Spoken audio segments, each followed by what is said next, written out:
102 missed calls, all from the same number. The number I had blocked, unblocked, and blocked again more times than I could count over the past 10 years. I stared at my phone screen, watching it light up again in the quiet of my corner office. The Manhattan skyline glittering behind me like a crown I had earned with blood and patience. The caller ID read, Victoria Sterling, my mother. The woman who had looked me dead in the eyes on a freezing November night and said words I would never forget. You will come back begging in a month. Mark my words. I was 17 years old when she slammed that door in my face. I had nothing but a suitcase, $800, and a dignity I refused to let her take. I did not beg. I did not crawl. I walked away into the darkness, and I never looked back. Now, 10 years later, the roles had reversed completely. 103.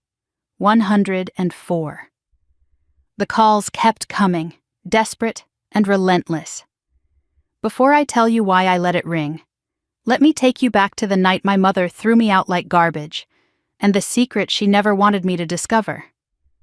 I was 17, and the night my life shattered started with a dinner party I was never supposed to overhear.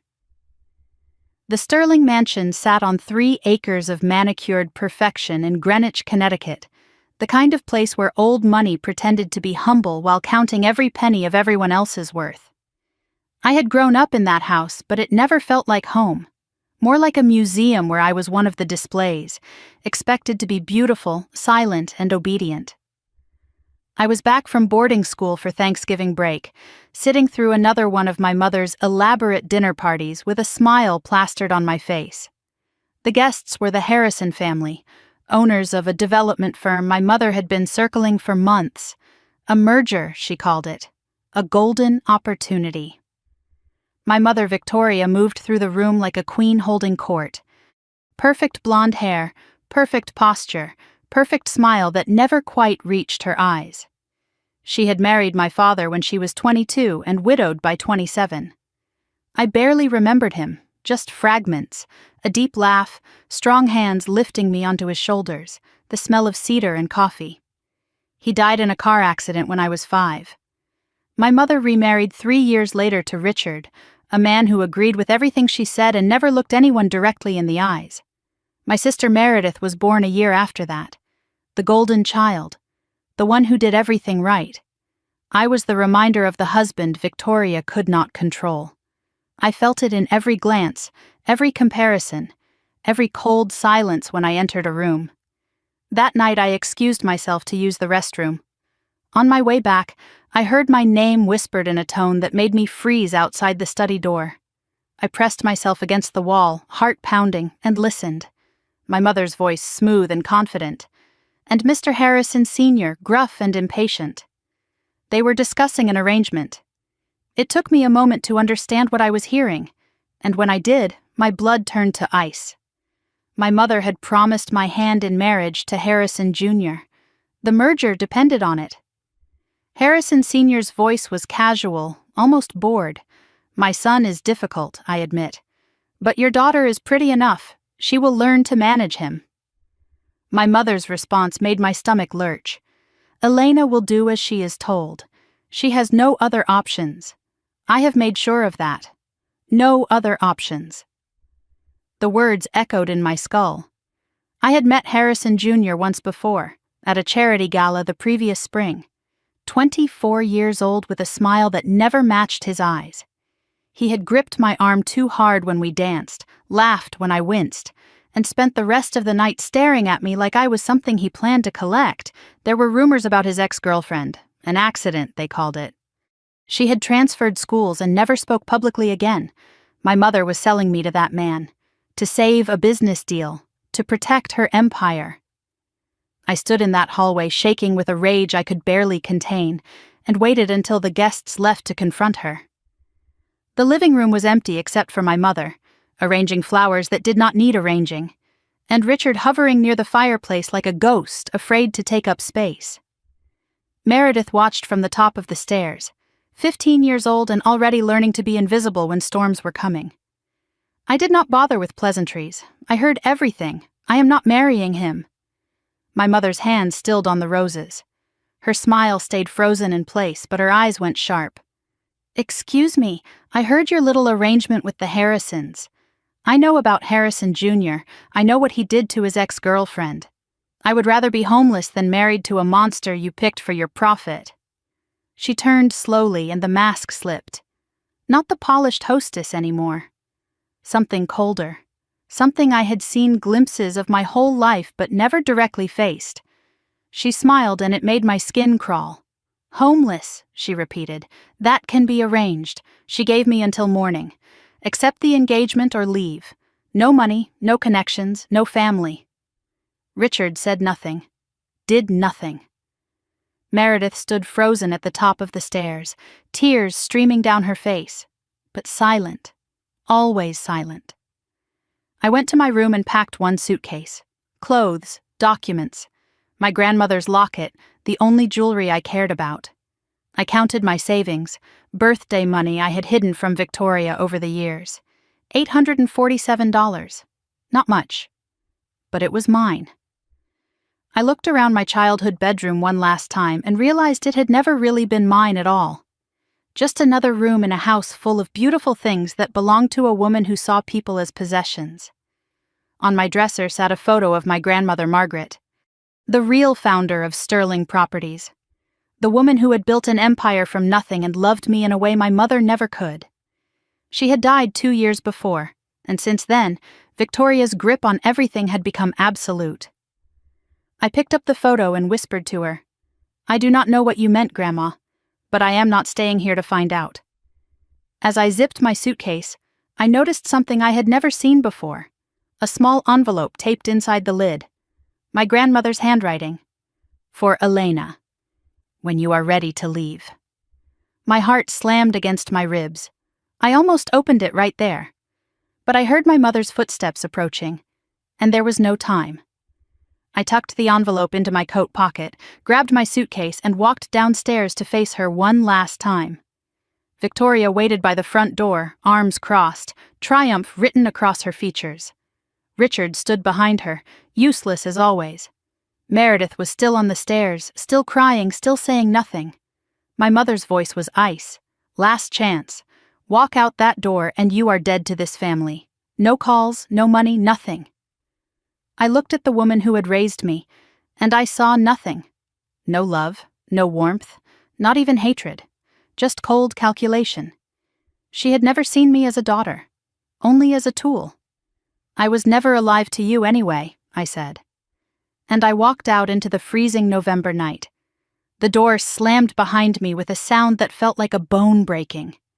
My mother's voice followed me through the wood. "You will be back begging in a month. You hear me? 1 month." I kept walking. I did not look back. The cold air burned my lungs, and tears froze on my cheeks before they could fall. But I did not stop. I did not beg. What I did not know, what my mother had made certain I would never find out, was that my grandmother had left me something far more valuable than money, something that would destroy Victoria's entire empire. And it was sitting in my coat pocket, waiting for me to be ready. The roadside inn had a flickering neon sign and a clerk who asked no questions. That was all I needed. I had walked for 2 hours along the dark highway, suitcase wheels grinding against the pavement, breath turning to mist in the November cold. $42 bought me one night in a room that smelled like mildew and stale cigarettes. The heater rattled in the corner, pushing out barely enough warmth to stop my shivering. I sat on the edge of the bed, still wearing my coat, and finally allowed myself to feel the weight of what had just happened. I was alone. Truly, completely alone. 17 years old with a suitcase, $800 that would not last long, and a secret envelope I was terrified to open. I pulled my grandmother's locket from under my shirt and held it tight against my chest. The metal was warm from my skin, and for a moment I could almost feel her presence. Margaret Eleanor Sterling, the woman who had built an empire from nothing, the woman who had loved me when no one else did. She had died 2 years ago, and I still felt the loss like a phantom limb, aching in places I could not name. That was when I remembered her words, the ones she had whispered to me the night before she died. Words I had not understood then, words that suddenly felt like a warning. 2 years earlier, I had sat beside her hospital bed in a private suite filled with flowers and the steady beep of machines. She was 78 years old, and the cancer had hollowed her out until she looked like a paper version of herself. But her eyes were still sharp, still fierce. My mother paced outside the room making phone calls about the estate, already dividing up the spoils before my grandmother had even stopped breathing. For a few precious minutes I was alone with her. She grabbed my hand with surprising strength. "Come closer, sweetheart. There are things I need to tell you, things your mother must never hear." I leaned in, confused and a little frightened by the urgency in her voice. She studied my face like she was memorizing it. "I have watched how she treats you," she said, "like you are an inconvenience, a reminder of the man she could not control." She was talking about my father, her son, the man Victoria had married and the man who had died when I was 5 years old. My mother never spoke of him, and any time I asked questions, she changed the subject with a coldness that made me stop asking. My grandmother's eyes, clouded with pain medication, suddenly sharpened with an intensity that made me hold my breath. "Your father was my greatest joy," she said, "and you are his legacy, not hers, never hers. And I have made absolutely sure, that she cannot take what belongs to you." I did not understand. "What do you mean, Grandma? What belongs to me?" She glanced toward the door, paranoid even in her weakened state. "Not now. She is listening. She is always listening." She squeezed my hand so hard it hurt. "When you are ready to leave that house, and you will be someday, look in your suitcase, the one I gave you for your 13th birthday. I hid something there for you."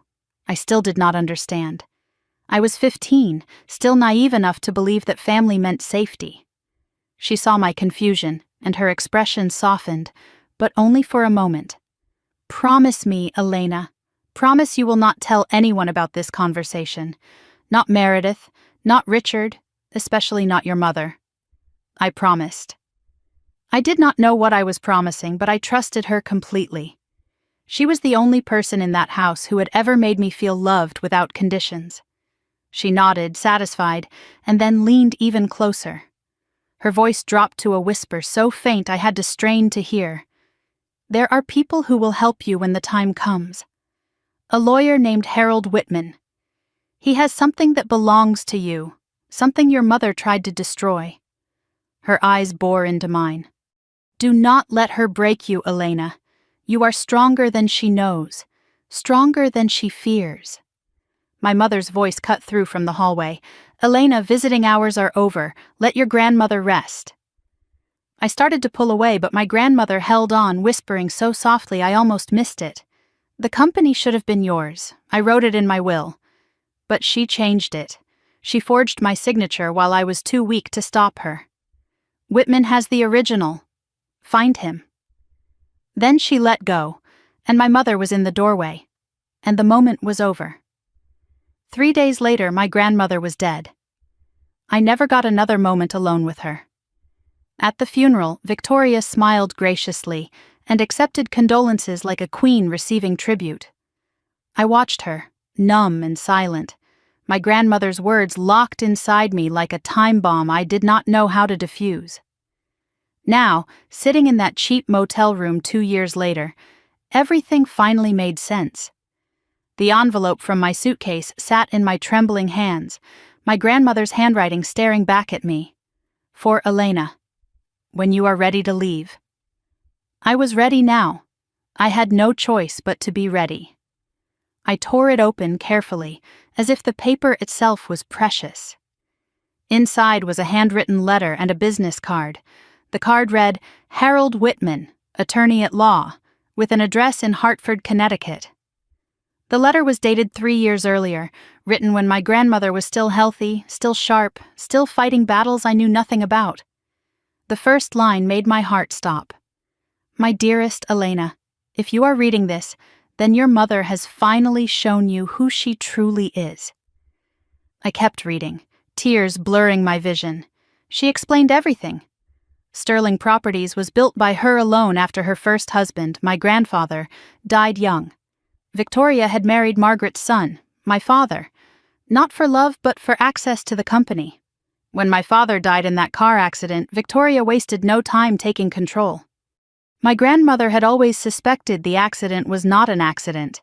She could never prove it, but she had never stopped believing that Victoria was involved. My stomach lurched. I had to pause, take a breath, remind myself to keep reading. 5 years before she died, my grandmother had rewritten her will. She left 51% of Sterling Properties to me, to be claimed when I turned 25. She gave a copy to Harold Whitman with instructions to keep it secret and safe. But 6 months before her death, Victoria discovered the will. She had her lawyers present while my grandmother was heavily sedated after surgery. She forced Margaret to sign a new version, one that gave Victoria complete control. They told the witnesses my grandmother was confused, that she wanted to correct a mistake. She was too weak to fight. But she had already given Harold the original, signed and notarized years before the forgery. The letter ended with words that seared themselves into my soul. "You own Sterling Properties, Elena, not her. Find Harold. Claim what is yours.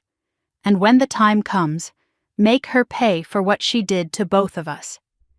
I read the letter 3 more times, memorizing every word.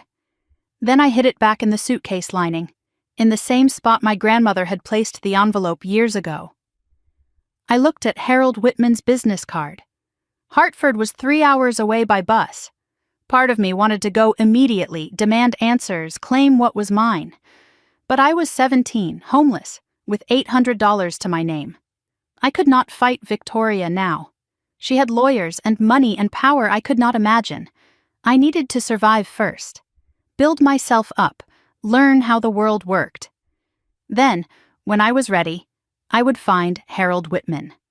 And when I turned 25, I would take back everything she had stolen. I tucked the business card into my wallet and lay down on the lumpy motel bed.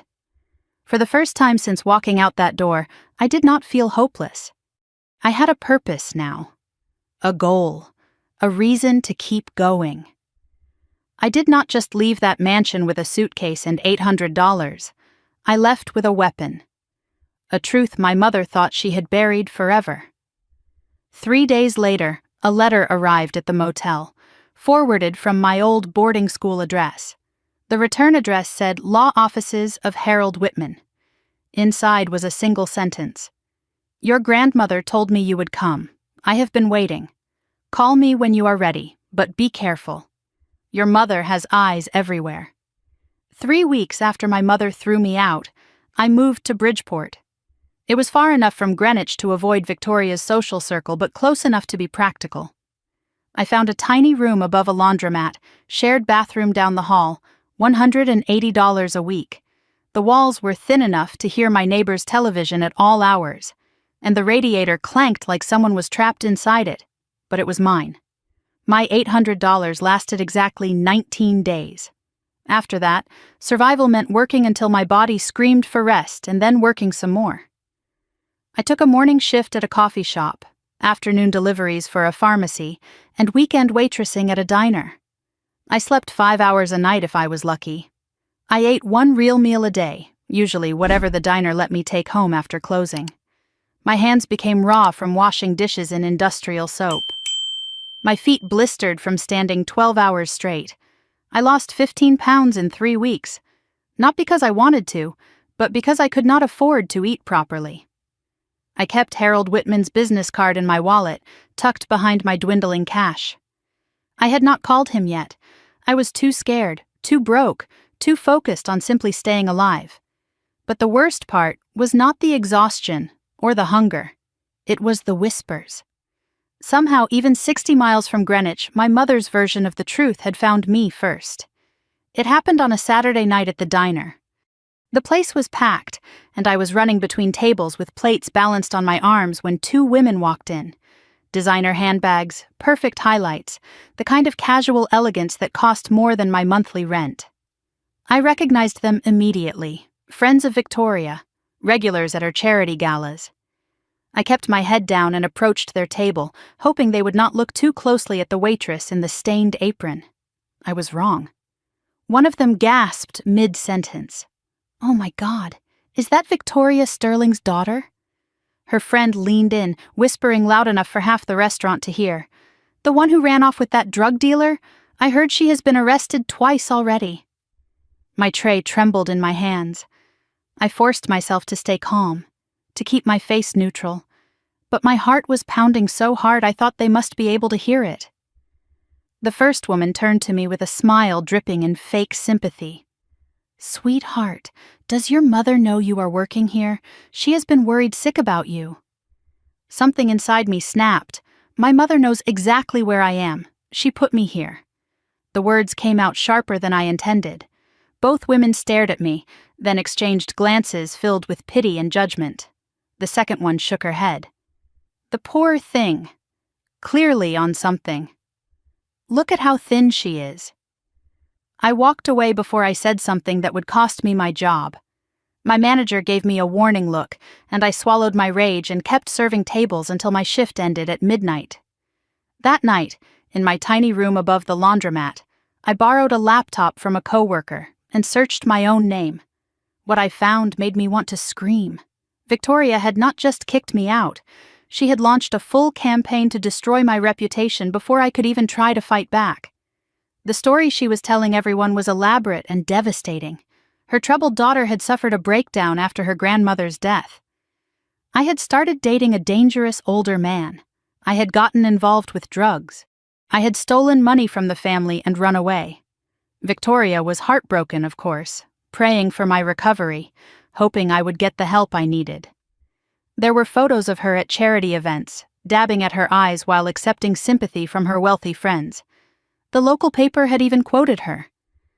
"As a mother, my heart is shattered, but we cannot help those who do not want to be helped." I stared at the screen, fury building in my chest until I could barely breathe. I wanted to expose the truth, to tell everyone what really happened. But who would believe me? I was a homeless 17-year-old with nothing. She was Victoria Sterling, philanthropist, businesswoman, grieving mother. Then it hit me. She was not just punishing me for leaving. She was strategically discrediting me for the future. If I ever tried to claim my grandmother's real will, Victoria could point to all of this and say I was a troubled addict making up lies for money. She was building her defense before I even knew I would need to attack. This was not anger. This was a calculated execution. My mother was not just cruel, she was dangerous. I closed the laptop and sat in the dark for a long time. Then I grabbed a notebook and wrote 3 words. Keep receipts. Document everything. Wait.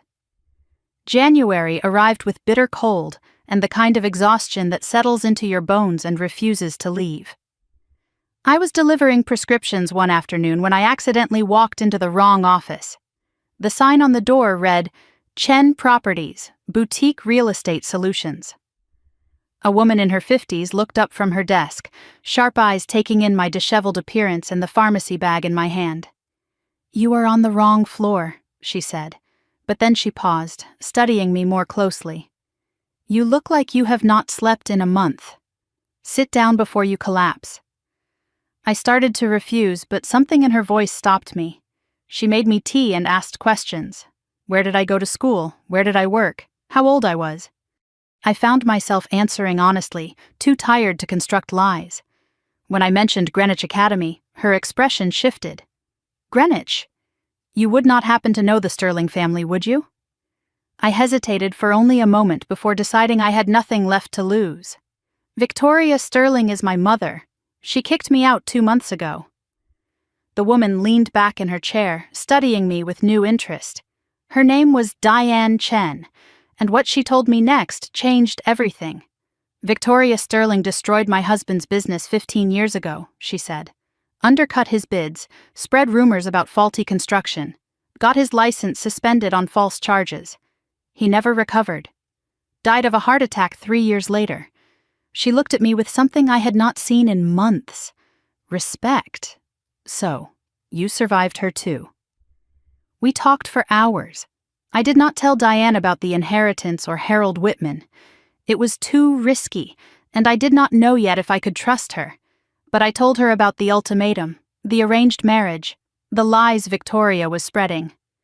Diane listened without interrupting, nodding slowly. "Your mother is a predator," she said. "She finds people's weaknesses and exploits them. The only way to survive her is to become something she cannot destroy." Then she made me an offer. A part-time internship at Chen Properties. No salary at first, just learning the business. Watching how deals were made. Understanding how power worked. "I am not offering you charity," Diane said. "I am offering you an education. The kind your mother never wanted you to have."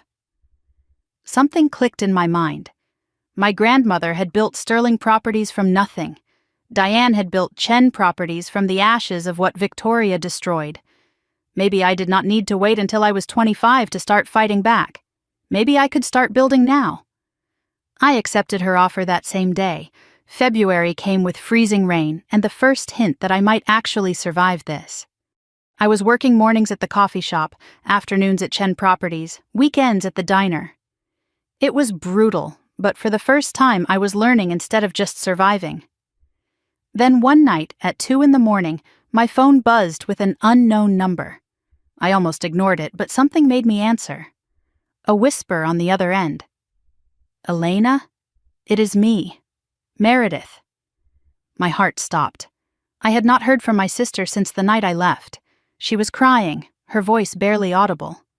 "I cannot talk long." Mom checks my phone. "What is wrong?" I asked. "Are you okay?" "I am fine. I am not fine. Everything is wrong here. Mom is different since you left. Angrier, more paranoid." I wanted to comfort her, but I also remembered. She had stood on those stairs and said nothing while our mother threw me out. "Why are you calling me, Meredith?" Her voice dropped even lower. "I found something. In Mom's office. Documents about Grandma's estate." My pulse raced. What kind of documents? I do not understand all of it. But there are 2 different versions of Grandma's will, and one of them has your name all over it. Mom has been hiding it. She does not know I saw. My hands were shaking so hard I nearly dropped the phone. Then I heard footsteps in the background on her end. Meredith gasped. "Someone is coming. I have to go." "Wait," I said. "Can you get copies? Can you—" The line went dead. I sat in the dark, heart pounding, phone clutched to my chest. My little sister had just become my only ally inside enemy territory. But I also knew the truth. If Victoria caught Meredith helping me, my sister would face the same fate I did. Or worse. I had to be careful, I had to be patient, and I had to get those documents before my mother destroyed them forever. 6 months after my mother kicked me out, I finally found the courage to make the call. I was 18 now, legally an adult, no longer a runaway minor who could be dragged back home.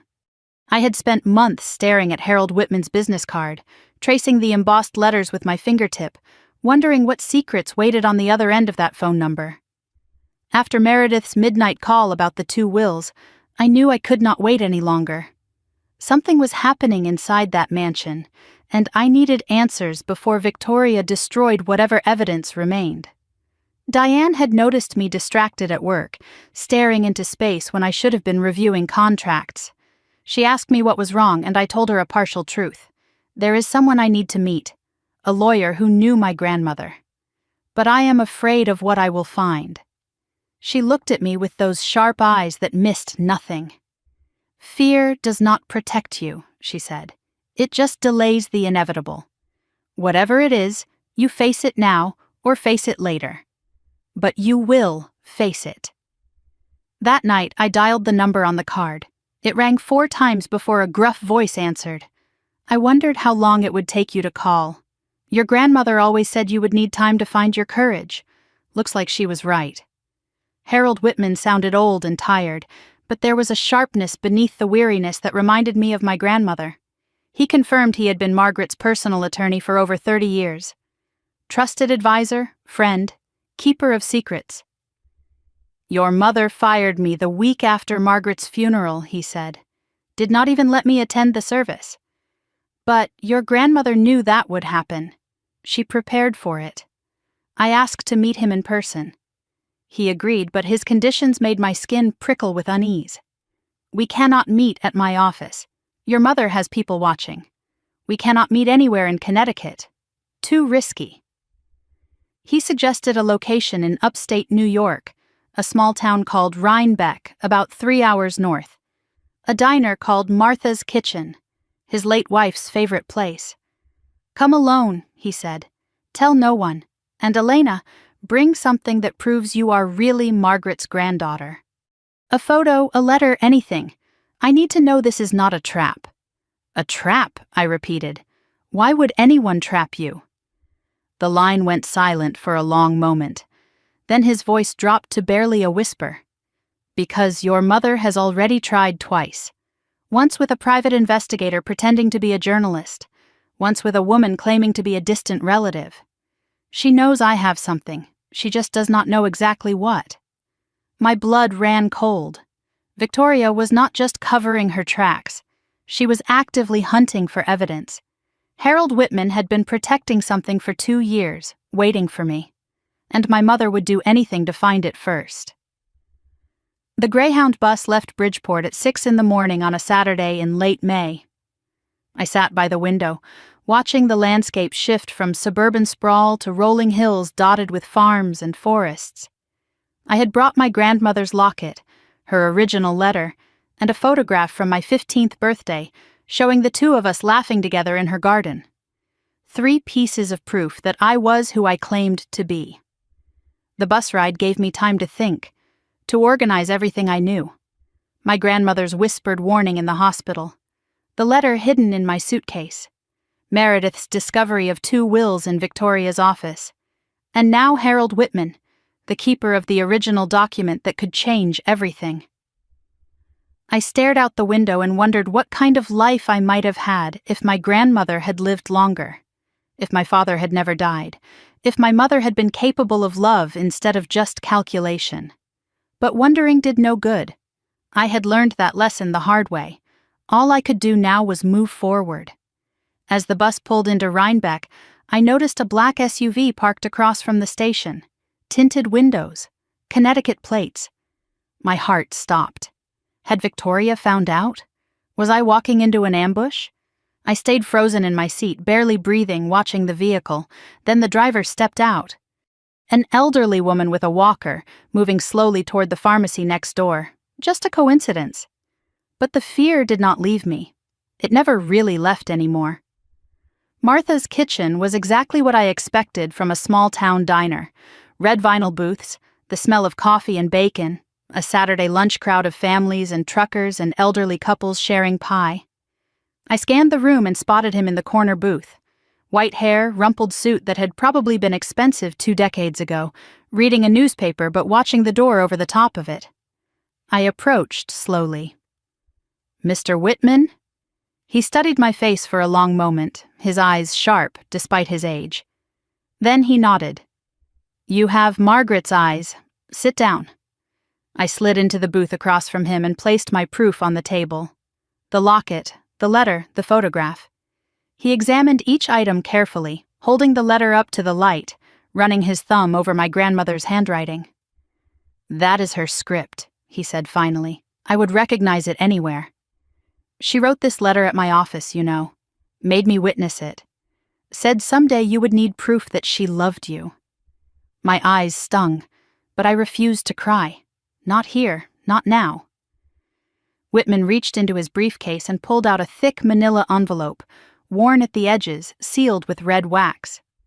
This, he said quietly, is the original last will and testament of Margaret Eleanor Sterling. Signed, notarized, and witnessed on March 15th, 6 years ago, 2 years before your mother created her alternative version. He slid documents across the table, and I read them with trembling hands. The original will was clear and specific. 51% of Sterling Properties shares to Elena Margaret Sterling, to be claimed upon reaching age 25. 15% to Meredith, 34% to Victoria, but with restrictions. She could not sell, merge, or restructure without board approval. There was also a trust fund established for my education, completely separate from Victoria's control. And the family estate in Vermont, the one my grandmother had loved most, was left directly to me. Whitman explained everything in a low voice, glancing occasionally toward the door. Margaret knew your mother would try to seize control after she died. She structured the will to give you majority ownership, but only at 25. She hoped you would be mature enough by then to handle the responsibility and fight back if necessary. The education trust was supposed to protect you through college, but Victoria blocked it by claiming you were estranged and unreachable. I felt sick. Even from beyond the grave, my grandmother had tried to protect me, and Victoria had dismantled every safeguard, stolen every protection, left me with nothing. How did she forge the will? I asked. Whitman's face darkened. 6 months before your grandmother died, Victoria obtained power of attorney. She bribed a doctor named Gerald Hoffman to declare Margaret mentally incapacitated. Then she brought in her own lawyers while your grandmother was heavily sedated after surgery. They created a new will, had Margaret sign it while she was barely conscious, and filed it with the court before anyone could object. Can we prove the forgery? My voice came out harder than I expected. Whitman sighed heavily. I have the original will. I have testimony about your grandmother's mental clarity in the months before that surgery. I have suspicions about the doctor. But suspicions are not evidence. And your mother has spent 2 years covering her tracks. Right now, if we went to court, it would be your word against hers. She has money, lawyers, and a public image. You have a diner job and an internship. The truth of his words settled over me like a weight. I needed more than the original will. I needed proof of the forgery. I needed witnesses willing to testify. I needed time and resources and power I did not have, not yet. Whitman gave me copies of everything, the original will, his notes, a timeline of events. He told me to hide them somewhere Victoria would never look. Not in my apartment, not on my computer. Your mother has resources you cannot imagine, he said. Private investigators, hackers, people who make problems disappear. I understood what he was telling me. I could not fight Victoria now. I would have to wait until I turned 25, 7 more years, but I could use that time to build my case. Document everything Victoria did wrong with Sterling Properties. Find the doctor who had signed off on my grandmother's false incapacity declaration. Locate witnesses from the nursing staff and household who had seen what really happened. And build enough financial independence that Victoria could not destroy me through poverty alone. Your mother is not stupid, Whitman warned as I stood to leave. She is paranoid, but she is also patient. Right now she thinks you are a failed runaway, an embarrassment to forget. Let her keep thinking that. The moment she realizes you are a threat, she will come for you with everything she has. So I stay invisible, I said. I stay quiet. I let her think she has won, until I am ready to prove she lost. He nodded slowly. Then he grabbed my wrist, his grip surprisingly strong. One more thing. Your grandmother left something else. Not in the will, separate, private, a safe deposit box in Vermont. She said you would know what to do with what is inside. But Elena, his eyes darkened, she also said that box contains things that could destroy more than just your mother's reputation. Be very sure you are ready before you open it. I left Martha's kitchen with a folder full of documents, a safe deposit box key pressed into my palm, and a new understanding of what I was really fighting. This was not just about money or inheritance. My grandmother had gathered secrets. Secrets dangerous enough that she had hidden them away, waiting for someone brave enough to use them. And now that someone was me, I just had to survive long enough to become the weapon she knew I could be. 2 years after my mother kicked me out, I barely recognized the girl I used to be. I was 19 now, no longer sleeping in cheap motel rooms or surviving on leftover diner food. I had earned my GED while working full-time, enrolled in online college courses for business administration and real estate law, and studied until 2 in the morning every night because sleep felt like a luxury I had not yet earned. Diane Chen had promoted me from unpaid intern to junior associate, the youngest person to ever hold that title at her company. She had become more than a mentor. She was the closest thing to a mother I had ever known, though neither of us said it out loud. I handled small property transactions on my own now, and my reputation was growing quietly in certain circles. The young woman who never misses a detail. The one who works harder than anyone in the room. My hair was shorter, professional. My clothes were simple but sharp. I had learned to control my expressions, to hide my thoughts behind a pleasant mask. Victoria's daughter had learned to wear a mask too, but mine served a different purpose. Underneath the calm exterior, the anger still burned. I had just learned to use it as fuel instead of fire. On the anniversary of the night I was kicked out, I did something I had been planning for months. I walked into a bank, sat across from a loan officer, and made my first real estate investment, a condemned duplex in Norwalk that nobody else wanted. I bought it for $32,000 using money I had saved penny by penny from every paycheck, every tip, every side job I could find. The building was a wreck. Broken windows, rotting floors, a roof that leaked in 3 places. But it was mine. The first thing I had ever truly owned. I spent every weekend for 4 months renovating it myself. I learned plumbing from YouTube videos and trial and error. I taught myself basic electrical work, drywall repair, painting techniques. My hands blistered and bled. My muscles ached so badly some nights I could barely climb the stairs to my apartment. But I kept going because every nail I hammered was a step away from the girl who had walked out of that mansion with nothing. Diane helped me navigate the permits and inspections. I hired contractors only for the work I legally could not do myself. And when the duplex finally sold for $78,000, I sat alone in my apartment and counted my profit. $19,000 in cash, fanned out on my kitchen table like a winning hand. I did not count it because I needed to. I counted it because I needed to feel it. Every dollar was a brick in the wall I was building between myself and the girl who had once begged for a chance. I would never beg again. I would buy. I reinvested immediately. 2 more distressed properties in working-class neighborhoods, then a third, then a fourth. And in the quiet hours of the night, when the work was done and the apartment was silent, I tracked Sterling properties. I had set up alerts for every news mention, every financial filing, every public record. What I saw confirmed everything Harold Whitman had warned me about. Victoria was destroying the company my grandmother had built. Bad acquisitions that cost more than they earned. Key employees leaving for competitors. Debt increasing every quarter while revenue stagnated. Client lawsuits over broken contracts and missed deadlines. Victoria's management style was her downfall. She was paranoid, controlling, incapable of delegating or trusting anyone. The board was restless, but they were too afraid to challenge her. I documented everything in a private journal, every bad decision, every financial misstep, every employee who quit in frustration. I was building a timeline of incompetence, not just for revenge, but for evidence when the time finally came. The irony was almost poetic. My mother had kicked me out to protect her empire. Now, 4 years later, she was dismantling it herself, brick by brick. I did not need to destroy Sterling Properties. I just needed to be ready to pick up the pieces when she finished burning it down. Meredith and I had developed a system. Burner phones purchased with cash, changed every few months, numbers known only to each other. After her call went silent following that first midnight conversation, I had feared the worst. But 3 months later, a new number reached out with our childhood code phrase, and I knew she was still with me.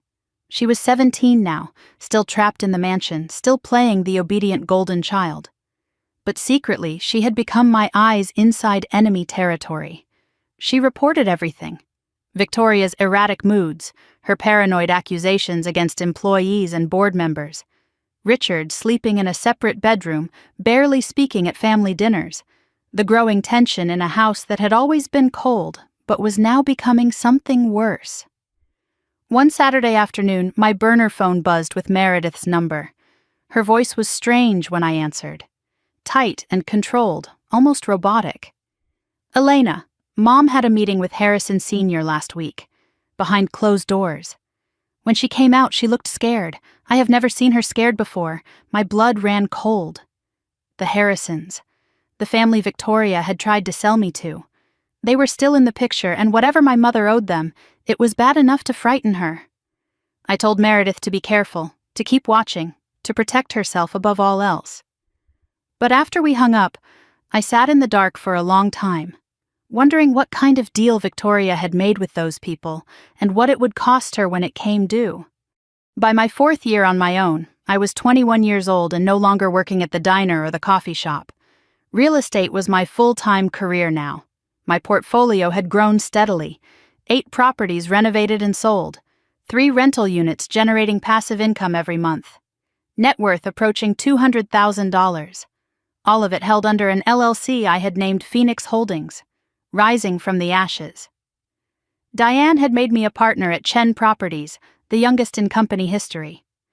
My name was not public, and I operated through the LLC to stay invisible. As far as Greenwich society knew, Victoria's troubled daughter had disappeared years ago, probably dead in a ditch somewhere or wasting away in some addiction facility. I let them believe it. Invisibility was my greatest weapon. I had started attending real estate conferences, building relationships with investors and contractors and lawyers, learning who Victoria's enemies were. And there were many. Whispers followed her everywhere now. Difficult to work with, impossible to trust, bleeding money. I filed away every name, every connection, every piece of gossip. 4 more years until I turned 25 and could claim my inheritance. But I was not just waiting. I was building an empire parallel to the one that had been stolen from me. When I finally revealed myself, I would not be a desperate girl with a piece of paper. I would be a force Victoria could not ignore, dismiss, or destroy.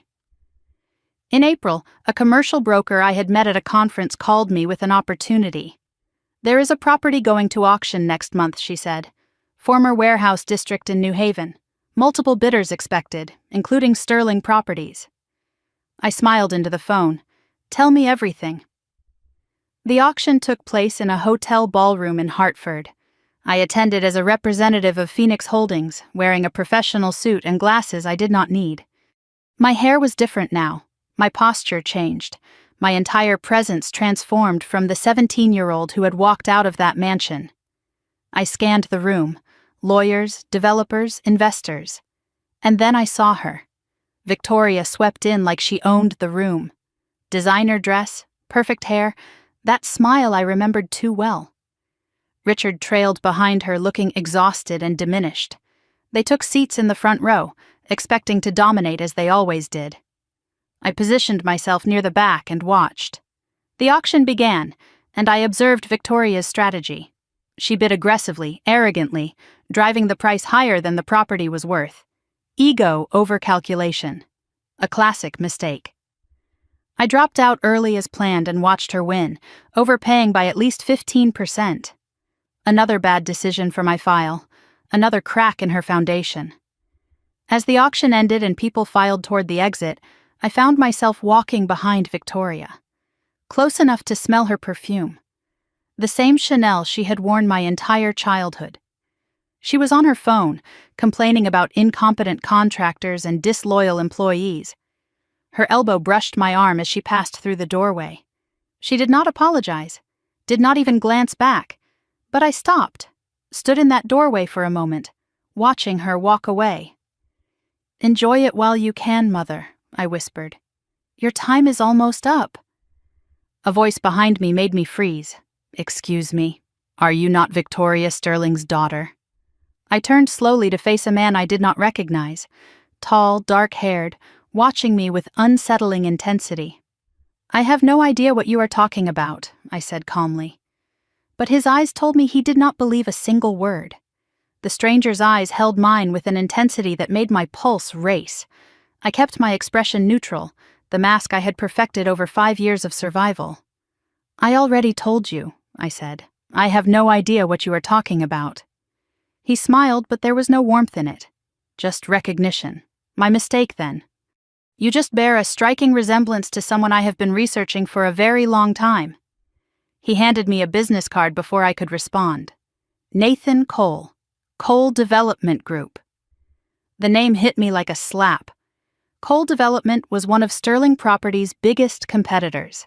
I had seen their name in industry publications, watched them win bids Victoria had wanted, noted how aggressively they had grown in the past decade, and now their CEO was standing in front of me, claiming to know exactly who I was. I pocketed the card without looking at it.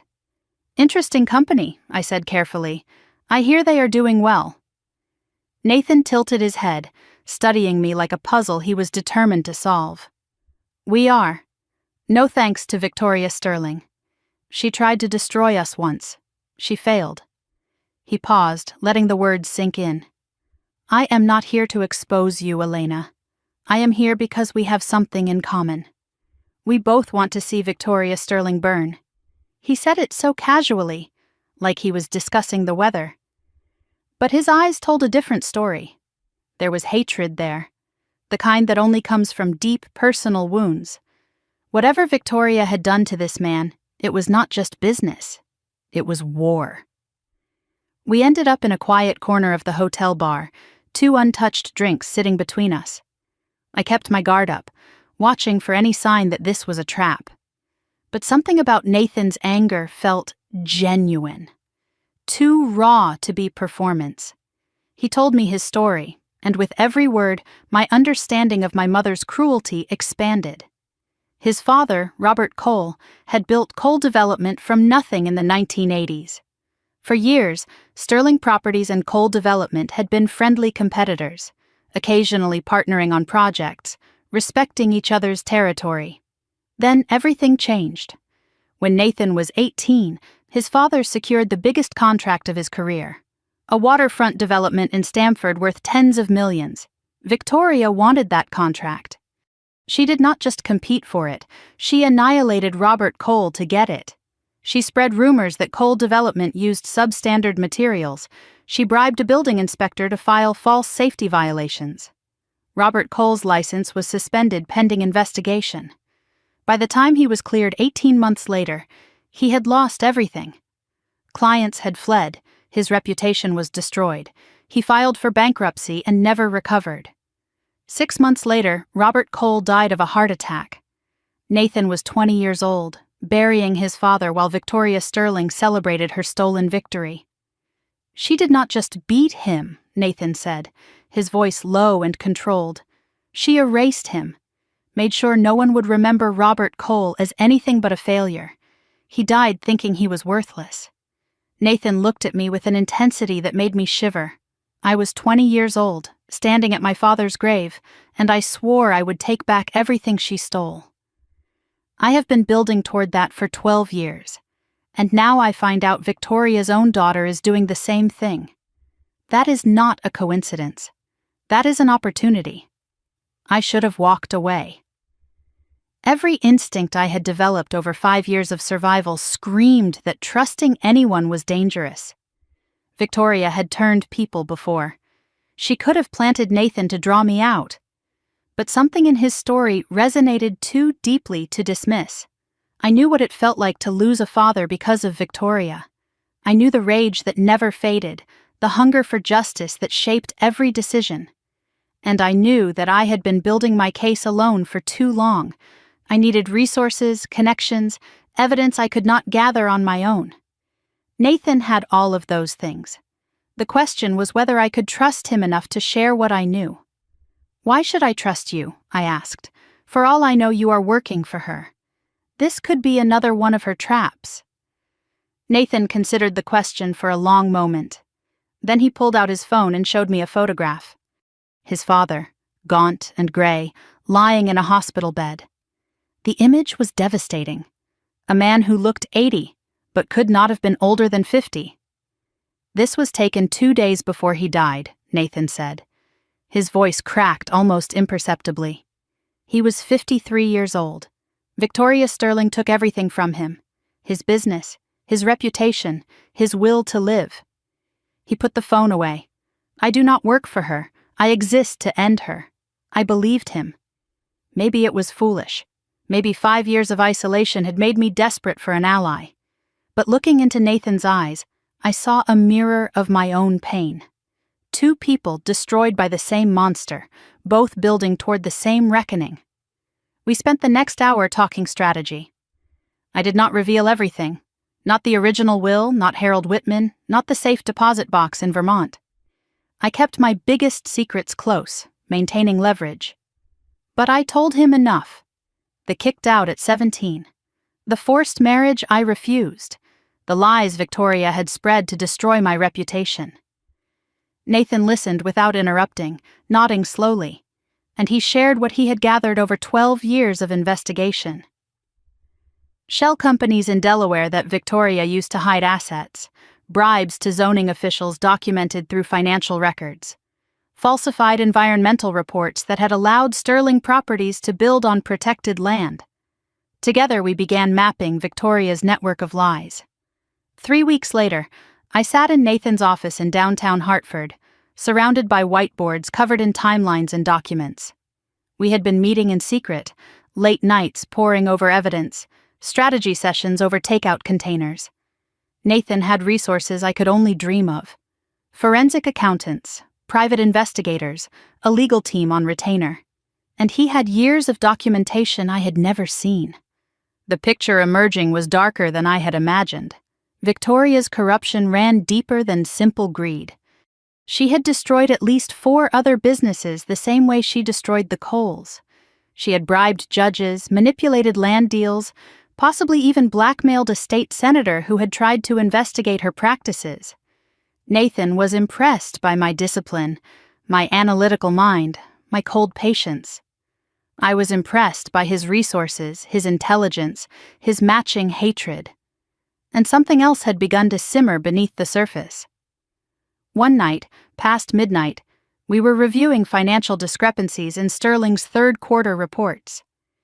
Nathan reached across the table for a document, and his hand brushed mine. We both froze. For a heartbeat, neither of us moved. The air between us felt charged, electric with something neither of us was ready to name.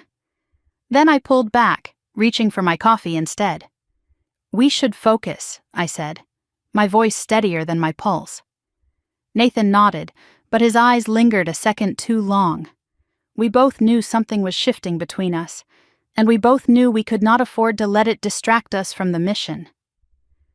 6 months into our alliance, I was 23 years old and closer to Victoria's destruction than ever before. Then Meredith called. Her voice was strange when I answered my burner phone.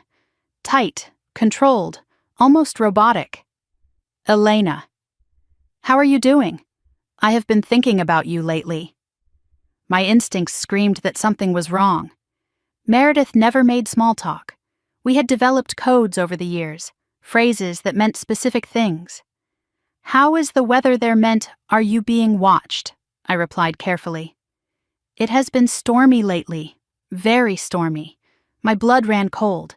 Victoria was monitoring the call. Elena continued in that strange, flat voice. "I hope things clear up soon. Mom says everything will be fine. She has been very attentive lately. Very attentive." The words hit me like ice water. Victoria had noticed something, maybe found something, maybe suspected Meredith's betrayal.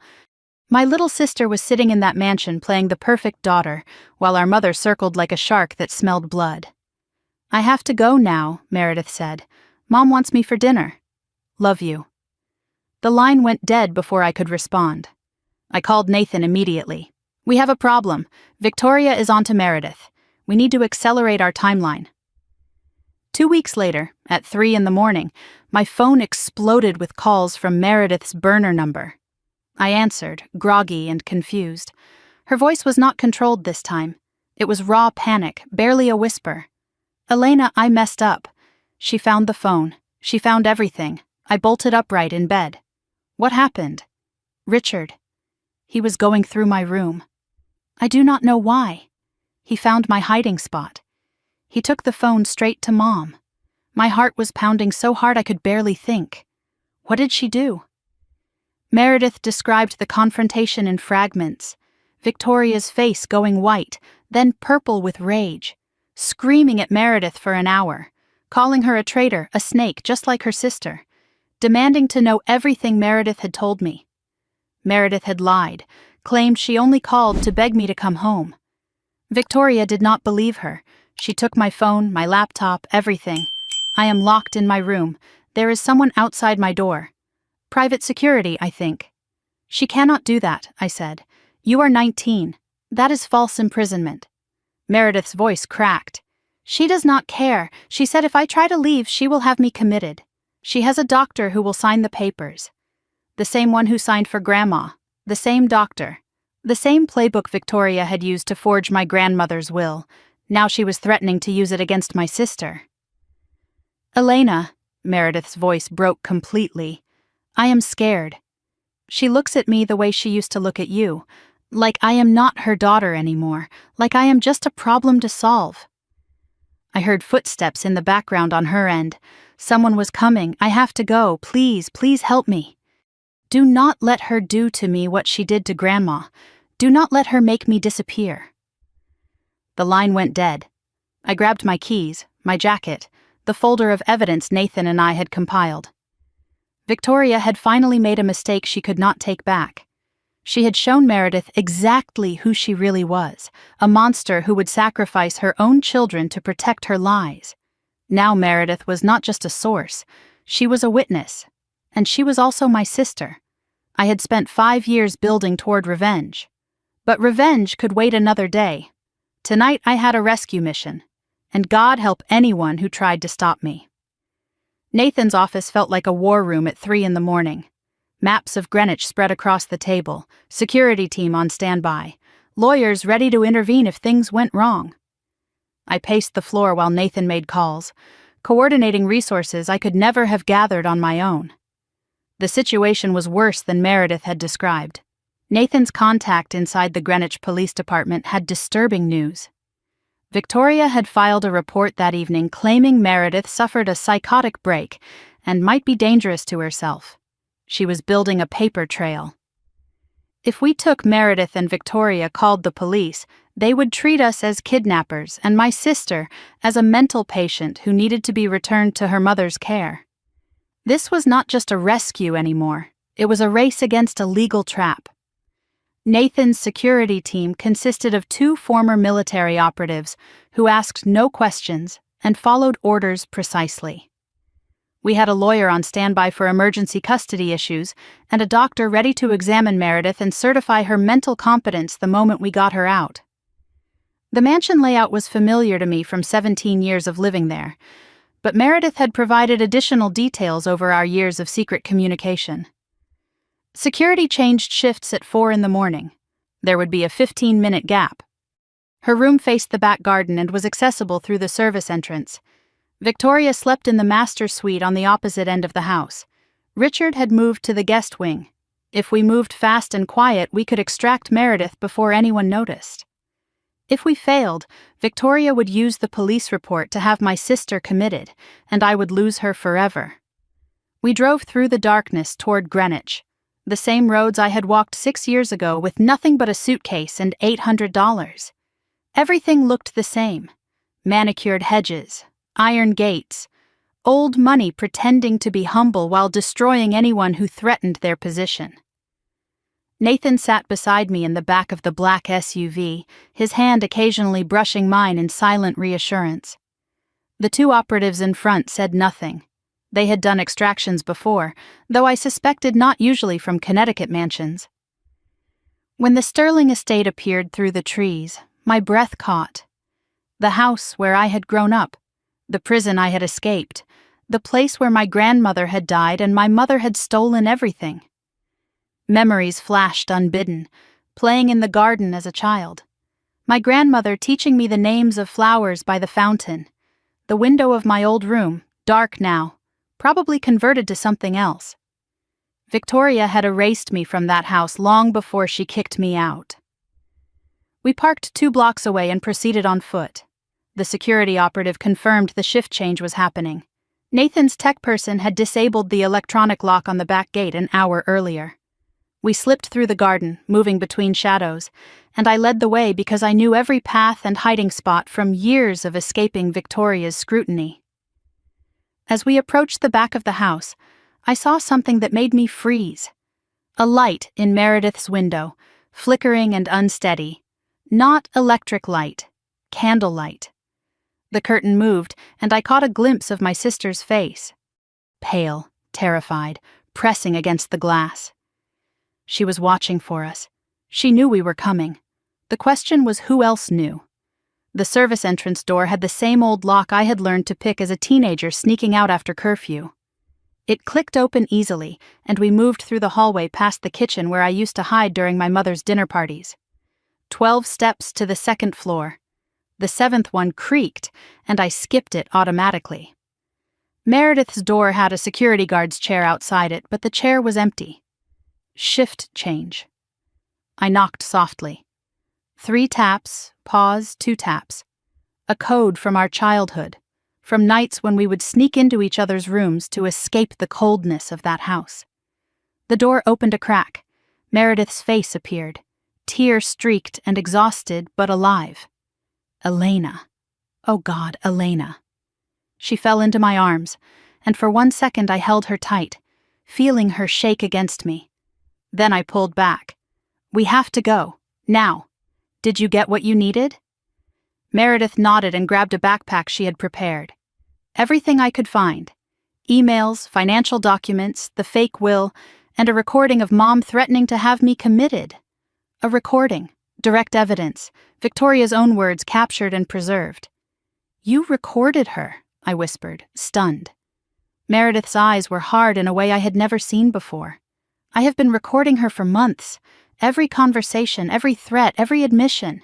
She thought I was the loyal one, the stupid one. She never checked my room for devices. My baby sister had become a spy in her own home, and she had gathered ammunition that could destroy Victoria's entire defense. We were 10 feet from the service stairs when a light clicked on behind us. Richard stood at the end of the hallway wearing a bathrobe, holding his phone. His face was pale, conflicted, but his finger hovered over the dial button. I knew you would come, he said quietly. Victoria said you would. She has been waiting. I stepped in front of Meredith, shielding her with my body. Richard, do not do this. His voice cracked. I do not have a choice. She will destroy me if I let you leave. She is going to destroy you anyway, I said. You know that. You have seen what she does to people who are no longer useful. Richard hesitated. I could see the fear in his eyes, genuine terror of the woman he had married. Not loyalty, not love, just fear. I never wanted any of this, he said. When I married her, I thought she was. I did not know what she was. Then help us. Testify against her. We can protect you. He laughed bitterly. No one can protect me. You do not know the things I have helped her do. If she goes down, I go down with her. His thumb moved toward the call button. Then Meredith stepped forward, her voice cold as ice. Dad, if you make that call, I will tell them everything.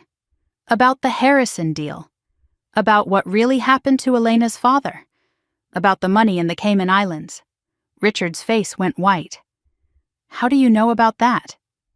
Meredith smiled grimly. I told you. I have been listening. Richard slowly lowered the phone.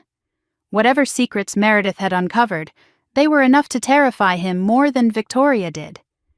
The Cayman accounts, I repeated. The Harrison deal. What really happened to my father? We need to talk about that later. Meredith nodded. Later. Right now we need to go. Richard stepped aside, defeated. Just go. But Elena, she will not stop. You know that. She will come for all of you. We moved down the service stairs, through the kitchen, out the back door. No more need for stealth. We ran across the garden, through the gate, sprinting toward the waiting SUV. The engine started as we threw ourselves inside. Nathan grabbed my hand as we pulled away. I looked back at the mansion one last time and saw a light click on in the master bedroom. Victoria's silhouette in the window. She knew, and the war had officially begun. My phone rang before we had gone a mile. Unknown number. I answered without thinking. Victoria's voice came through the speaker, cold and controlled. "Hello, Elena. I was wondering when you would finally show your face." My blood froze, but I kept my voice steady. "Victoria. That is mother to you, sweetheart. Though I suppose you have given up that privilege." Her voice dripped with venom. "You think you have won something tonight. You have taken my weak, pathetic daughter and run off with your little boyfriend." How touching. "But let me explain something to you." She paused, and her voice dropped to a whisper that felt louder than a scream. "I have known where you were for 2 years, who you have been working with, what you have been building. You thought you were invisible. I have been watching you the entire time. And now that you have shown yourself, the real game begins." I looked at Nathan, ice in my veins. Victoria continued, her voice sharp as a blade. "You have 48 hours to return Meredith. After that, I file kidnapping charges. And do not think your little company will protect you. I have already made some calls." "Meredith is 19, I said. "An adult. She left of her own free will." Victoria laughed. "My lawyers will have a different story. A troubled young woman suffering from delusions, manipulated by her estranged sister with a vendetta." "The same playbook you used on Grandma," I said. "It will not work this time." Silence. Then Victoria's voice, dangerous and low. "Do not you dare speak about my mother." "Your mother," I replied. "She built everything you have. And she wanted me to have it. We both know the truth about that will, Victoria." The line went dead. Nathan's phone rang immediately. He answered, listened, and his face went grim. He looked at me. "Check your bank accounts. Now." I opened my banking app with trembling fingers. For a moment, I did not understand what I was seeing. Then it hit me like a punch to the gut. Every account I had, personal and business, Phoenix Holdings and my private savings, all of it frozen. Red warnings across every screen. Suspected fraud. Investigation pending. Account holder Elena Victoria Sterling. My mother had not just called me. She had declared war. And her first strike had already landed. Nathan took my hand, the first time he had touched me deliberately. "We will figure this out. She wants you to panic. Do not give her the satisfaction."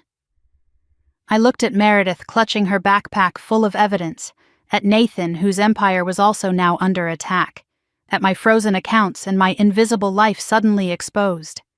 Victoria had drawn first blood, but she had also made a critical mistake. She had shown us exactly how far she was willing to go.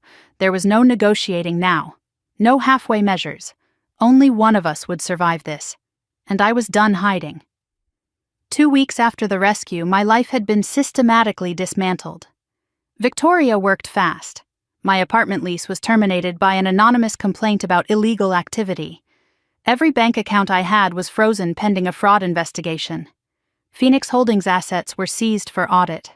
Diane Chen called me with tears in her voice, explaining that her lawyers had advised her to suspend my partnership until the investigation concluded. She did not want to do it. She had no choice. 6 years of building, potentially destroyed in 14 days. I was living in Nathan's guest house now, the only roof available to me. Meredith was in a safe house 30 miles outside Hartford, protected by Nathan's security team. And FBI agents had contacted me twice, polite but suspicious, asking questions about wire transfers and offshore accounts I had never heard of. The accusations were extensive. Wire fraud, money laundering, identity theft spanning 4 years, all fabricated, all designed to bury me in legal quicksand while Victoria regrouped and planned her next attack. I cycled between rage and despair. Some nights I could not sleep. Some nights I could not stop sleeping, exhaustion dragging me under like a current I could not fight. But I refused to break. Victoria wanted me to crumble. She wanted me to crawl back, beg for mercy, admit defeat. I would die first. On day 15, an FBI agent named Marcus Webb sat across from me in Nathan's living room. He was in his 50s, gray at the temples, with tired eyes that had seen too much corruption to be easily fooled. He flipped through a thick folder, reading off the accusations like a grocery list. Bank transfers to offshore accounts. fake identities used to purchase properties, tax evasion spanning years. The evidence was damning, too damning. He looked up from the folder and studied my face. "Here is what bothers me," he said. "It is too extensive, too clean, almost like someone wanted us to find exactly what we found, exactly when we found it." My heart skipped. "What are you saying, Agent Webb?" He closed the folder slowly. "I am saying someone with significant resources really wants you destroyed. And I would like to know why." For the first time in 2 weeks, I felt something other than despair. This man was not a fool. He could see the frame for what it was. The question was whether he could prove it. Nathan assembled a war room in his home office, whiteboards covered with timelines, laptops running forensic analysis, former federal prosecutors and forensic accountants working around the clock. We began tracing the evidence against me backward, looking for the fingerprints Victoria had left in her haste to destroy me. What we found confirmed everything I suspected. The offshore accounts had been opened with forged documents. The signatures did not match mine. The fake identities used IP addresses in Connecticut, nowhere near my actual locations during the alleged crimes. The timeline of supposed offenses overlapped with dates I could prove I was elsewhere, working, attending conferences, documented by dozens of witnesses. Someone with access to my personal information had created a parallel criminal identity and planted it where the FBI would find it. The forensic IT specialist discovered something even more damning. The anonymous tips that had triggered the investigation all originated from the same source. They were routed through multiple VPNs to hide the trail, but the original IP traced back to Sterling Properties' corporate network. Not proof yet, but a thread to pull. "There is something else," the specialist said, frowning at her screen. "Whoever built this fake identity had access to documents from your childhood. Your original Social Security card application, your father's death certificate, your grandmother's estate records." She looked up at me. "This is not just someone who researched you. This is someone who had direct access to your family's private files for years, possibly decades." Victoria had been preparing to destroy me long before I ever walked out that door. I drove to the safe house to see Meredith for the first time since the rescue. She looked better than I expected, still processing trauma, still waking from nightmares. But there was a fierce determination in her eyes that reminded me of our grandmother. She had been organizing the evidence she brought from the mansion. 37 audio recordings of Victoria spanning months of secret surveillance, photographs of financial documents, emails between Victoria and her lawyers discussing how to neutralize the Elena problem. Records of payments to Dr. Gerald Hoffman, the physician who had signed the papers declaring our grandmother mentally incapacitated. Meredith played one of the recordings for me. Victoria's voice filled the room, cold and calculating. "If she ever comes back, I will have her committed, same as my mother. The doctor knows what to do." Hearing it was different from knowing it. My hands shook as I listened to my mother casually discuss destroying me. Meredith took my hand. "I know, I lived with that voice for 6 years after you left. Every day, pretending I did not hear, pretending I was loyal." Then she pulled out a small USB drive and held it like it might explode. "There is one more thing. I found this in Mom's personal safe. She does not know I have the combination." I watched her open it once and memorized the numbers. She paused, her voice dropping to a whisper. "Elena, it is about Dad, our real dad. The police report from his car accident, and a second report, one that was never filed. The medical examiner's original findings before they were changed. My blood turned to ice. Changed how?" Meredith met my eyes. The original said his brakes were tampered with. The official report said driver error. I read the documents 3 times, tears streaming down my face. My father, David Sterling, had died when I was 5 years old. The official story was that he lost control on a rainy night and crashed into a ravine. Driver error, case closed. But the original medical examiner's report told a different story. The brake lines showed signs of deliberate cutting. The impact pattern was inconsistent with loss of control. The examiner had recommended a homicide investigation. 3 days later, a different examiner filed a revised report. Driver error, possible fatigue, no investigation needed. And there, in Meredith's evidence folder, was a record of a $75,000 payment from Victoria to the county examiner's office dated 1 week after my father's death. Victoria had not just manipulated her way into the family fortune, she had murdered my father to get it. David Sterling was Margaret's son, the rightful heir before Victoria married in. With him dead, she had clear access to Margaret and the company. She had orphaned me at 5 years old so she could take everything. And for 12 years afterward, I had lived under her roof, never knowing I was sleeping in the house of the woman who killed my dad. Something inside me shifted as I held that evidence. Not broke. I had been broken before. This was different. This was hardening, crystallizing. The rage that filled me was not hot. It was cold, Arctic, the kind that does not burn out. It freezes everything until you are ready to shatter it. 3 months into the investigation, Agent Webb called me back to the FBI field office. I expected more accusations, more questions, more suspicion. Instead, he greeted me almost respectfully. "Miss Sterling, I owe you an apology. We have completed our analysis of the evidence against you." The findings were conclusive. Every piece of evidence had been fabricated. The offshore accounts were created using stolen identity documents. IP forensics proved I could not have made the alleged transactions. The anonymous tips originated from Sterling Properties Network. The FBI was now investigating the source of the false reports. Victoria Sterling. I was formally cleared of all accusations. My accounts would be unfrozen within the week. Agent Webb leaned forward, speaking off the record. "We have seen this pattern before. Wealthy individuals using law enforcement as a weapon against enemies. It is illegal, and we take it seriously." "What happens to the person who filed the false reports?" I asked. Webb's expression hardened. "That is an ongoing investigation. But between us, she made a mistake. She left fingerprints everywhere because she was too arrogant to think anyone would check." As I stood to leave, he stopped me with one more piece of information. "During our investigation, we found some irregularities in Sterling Properties' financial records. Unrelated to your case, but significant. We have referred them to our Financial Crimes Division." He handed me his card. "If you happen to have any additional information about Victoria Sterling's business practices, we would be very interested to hear it." I took the card. "Agent Webb," I said, "you have no idea what I have." For the first time in months, I smiled.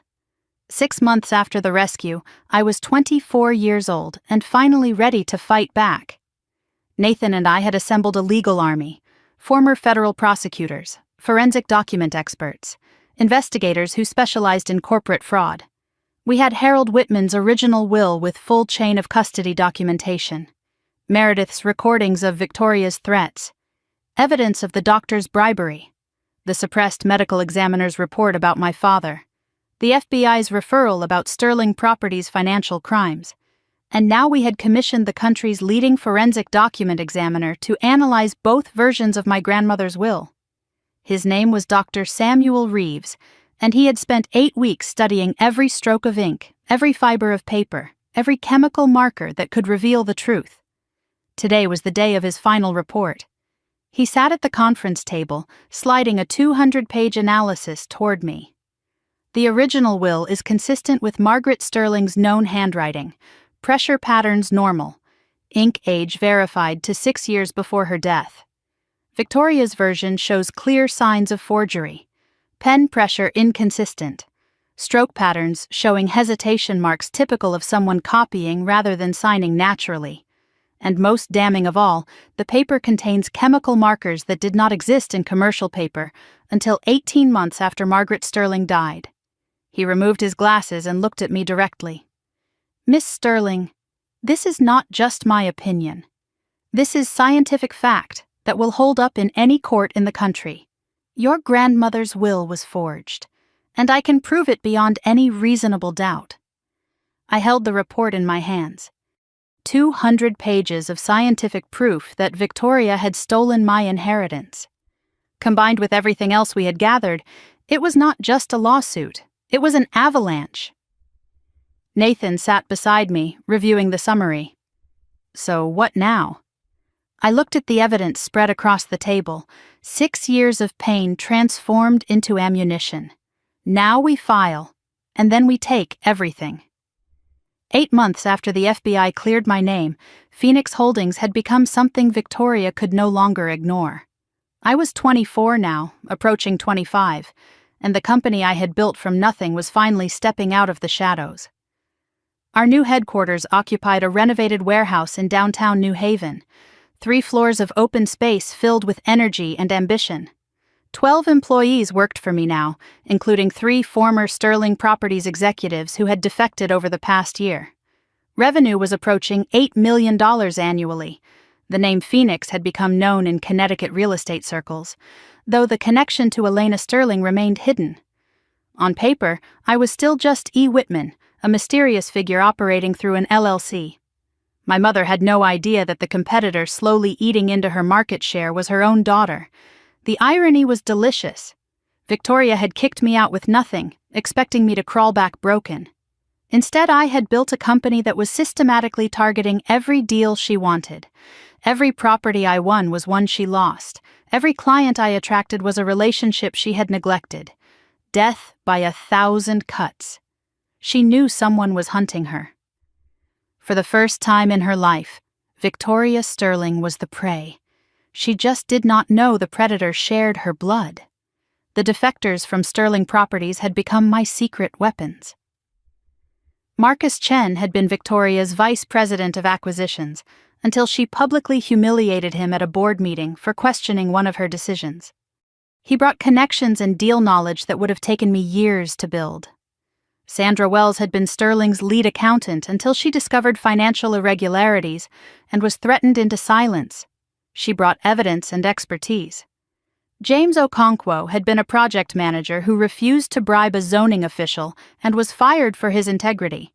He brought honor to a company that valued it. None of them knew who really owned Phoenix when they joined. They only knew it was not Sterling.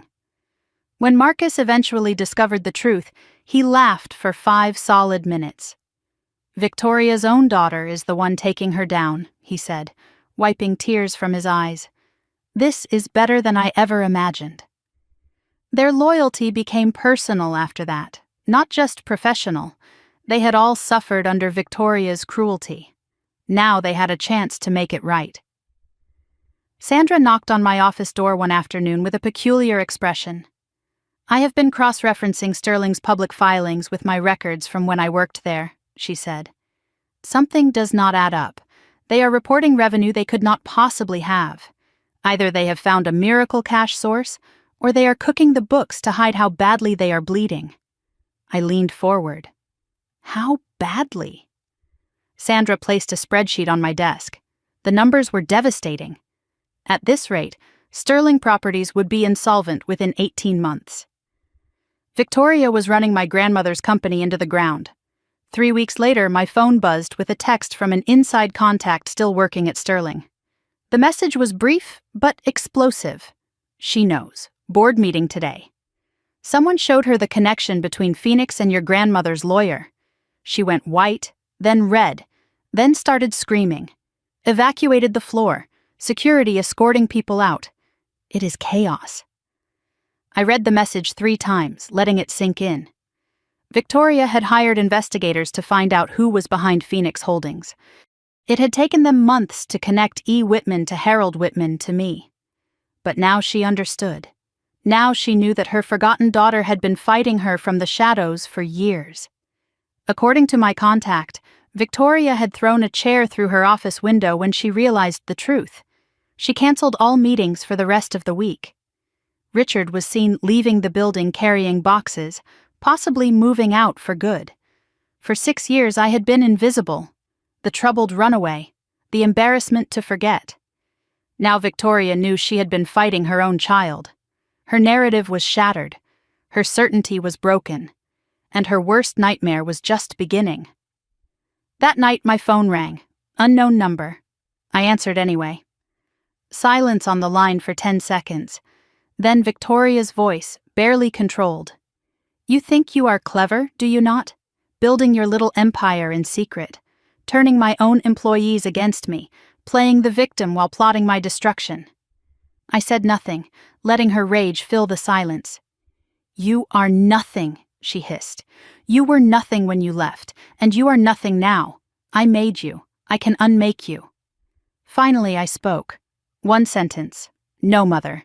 You unmade yourself. I am just here to collect the pieces. I hung up before she could respond. I drove to Nathan's house that night, needing to process Victoria's call, the hatred in her voice, the threat beneath the words, the finality of what was coming. Nathan opened the door, saw my face, and did not ask questions.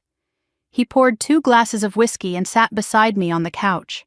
We had been dancing around our feelings for over a year. The war against Victoria had consumed everything, leaving no room for anything personal. But tonight felt different. Tonight the walls I had built around myself felt too heavy to maintain. She finally knows, Nathan said quietly. She knows, I replied, and now she is going to come at us with everything she has. Good. I am tired of waiting. Silence stretched between us. Then I asked the question I had been avoiding for months. Nathan, when this is over, if we win, what happens to us? He set down his glass and turned to face me fully. His eyes were intense, searching. What happens is, I stop pretending I am only in this for revenge. What happens is, I tell you that somewhere along the way, destroying Victoria became less important than building something with you. My heart pounded. I had kept everyone at distance for 7 years. Trust felt impossible after what Victoria had done. But Nathan had proven himself 100 times over. He had seen me at my worst, my most vulnerable, my most vicious. And he had stayed. I do not know how to do this, I admitted. I do not know how to let someone in without waiting for them to betray me. Nathan reached over and took my hand. Then do not let me in, let me stand beside you. We will figure out the rest when we are not at war. He pulled me closer, and for the first time in 7 years, I stopped fighting. The kiss that followed was not gentle, it was fierce, desperate, the release of everything we had been holding back. When we finally pulled apart, I realized something had shifted. I did not just want to destroy Victoria anymore. I wanted to survive her. I wanted a life on the other side of this. And I wanted Nathan in it. 1 month later, we gathered in the law offices of Harrison and Webb to coordinate the final assault. Elena, Nathan, Meredith, and our legal team filled the conference room. The civil lawsuit contesting the forged will was ready to file. The criminal referral for fraud and forgery was prepared for the prosecutor. The evidence about my father's death had been handed to the cold case unit. Meredith's recordings had been authenticated and certified admissible. And the FBI financial crimes investigation was building momentum every day. My 25th birthday was 3 months away. The day I could legally claim my inheritance under the original will. But we were not waiting for the birthday. We would file suit next week and force Victoria to fight on multiple fronts simultaneously. Nathan announced that Coal Development would publicly propose a merger negotiation with Phoenix Holdings. Combined, we would be larger than Sterling Properties. The board would panic. Sterling stock was already dropping. Victoria's control depended on the illusion of stability. Shatter that illusion, and the board might turn on her. Then Meredith spoke up. There is one more thing. I was waiting until we were all together. She slid a document across the table. A letter, handwritten, addressed to the Sterling Properties Board of Directors, signed by Richard. He sent this to me last week, Meredith said. He wants to testify against Victoria in exchange for immunity. I stared at the letter. Richard, the spineless stepfather who had helped Victoria destroy countless lives, was offering to flip. Can we trust him? Nathan asked. Meredith smiled coldly. We do not have to trust him. We just have to use him. He knows where the bodies are buried. Some of them literally. 2 weeks later, I attended the Connecticut Commercial Real Estate Conference as the public owner of Phoenix Holdings for the first time. My identity was about to become very public. Nathan stood beside me in the crowded ballroom. Meredith watched via live stream from the safe house. A major announcement was expected. The $200 million waterfront redevelopment project in Bridgeport was going to bid. The largest single development in Connecticut in a decade. City officials took the stage and announced the two finalists, Sterling Properties and Phoenix Holdings. The room buzzed with confusion. Phoenix? Who ran Phoenix? I stepped forward to accept the finalist certificate. The MC read my full name into the microphone. Elena Margaret Sterling, CEO of Phoenix Holdings. Gasps rippled through the crowd. Cameras flashed. Whispers erupted everywhere. And across the room, Victoria Sterling stood frozen, her face white with shock and fury. Our eyes met across the ballroom. For one delicious moment, we stared at each other. Then I smiled politely, accepted the certificate, and returned to my seat. After the ceremony, Victoria cornered me in the hallway. Security guards flanked us both, but neither moved to intervene. She was shaking with rage. "You think this is victory?" she hissed. "This is a circus, a spectacle. When the bidding starts, I will crush your little company. I will outspend you, outmaneuver you, destroy every relationship you have built." I tilted my head, studying the woman who had haunted my nightmares for 7 years. She looked older than I remembered, smaller somehow. The mask of perfection was cracking. "You can try," I said calmly. "But here is the thing, Mother."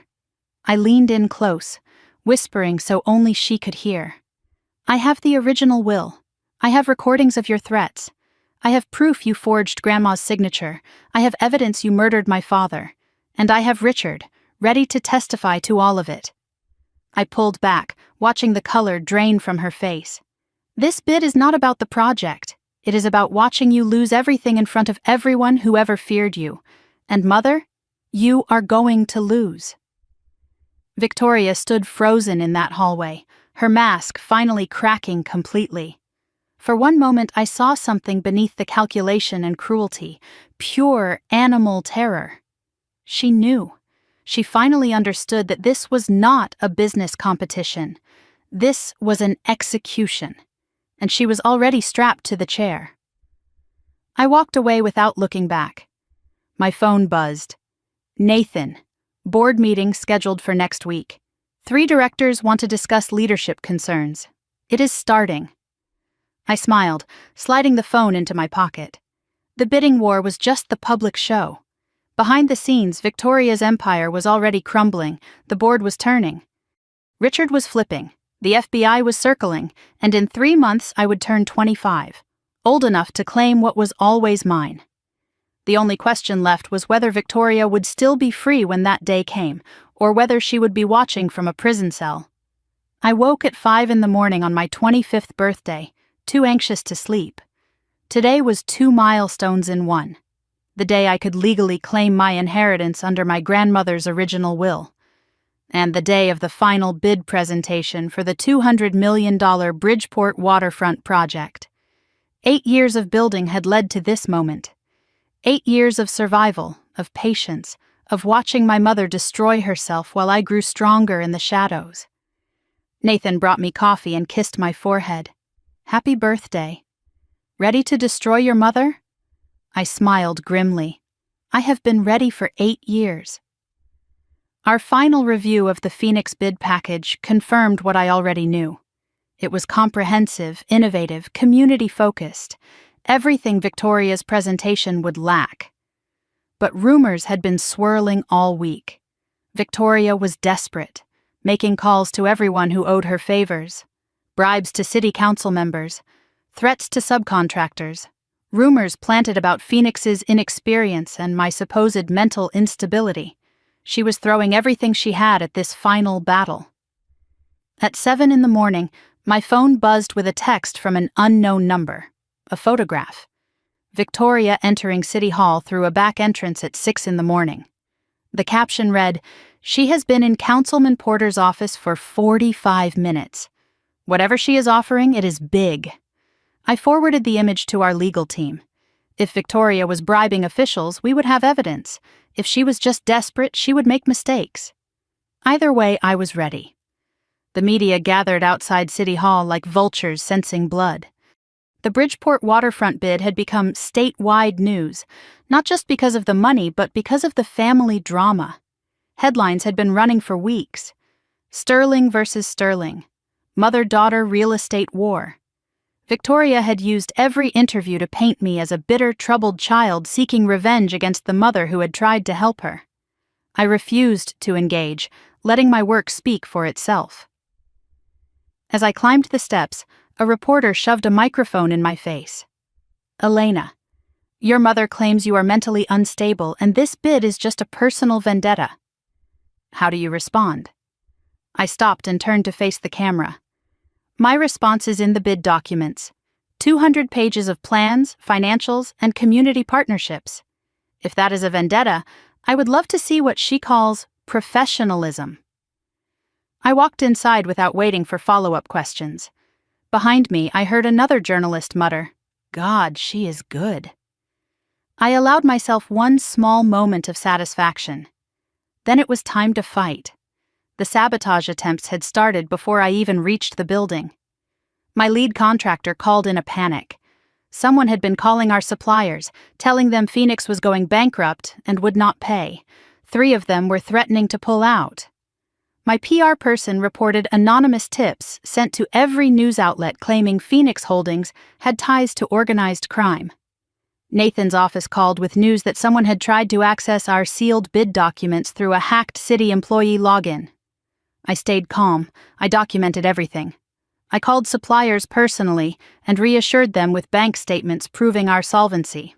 Legal sent cease and desist letters to media outlets publishing unverified claims. We reported the hacking attempt to Agent Webb, adding another item to Victoria's growing file. She was fighting dirty. But dirty fighting leaves fingerprints. The city council chambers were packed. Media, investors, community members, industry professionals.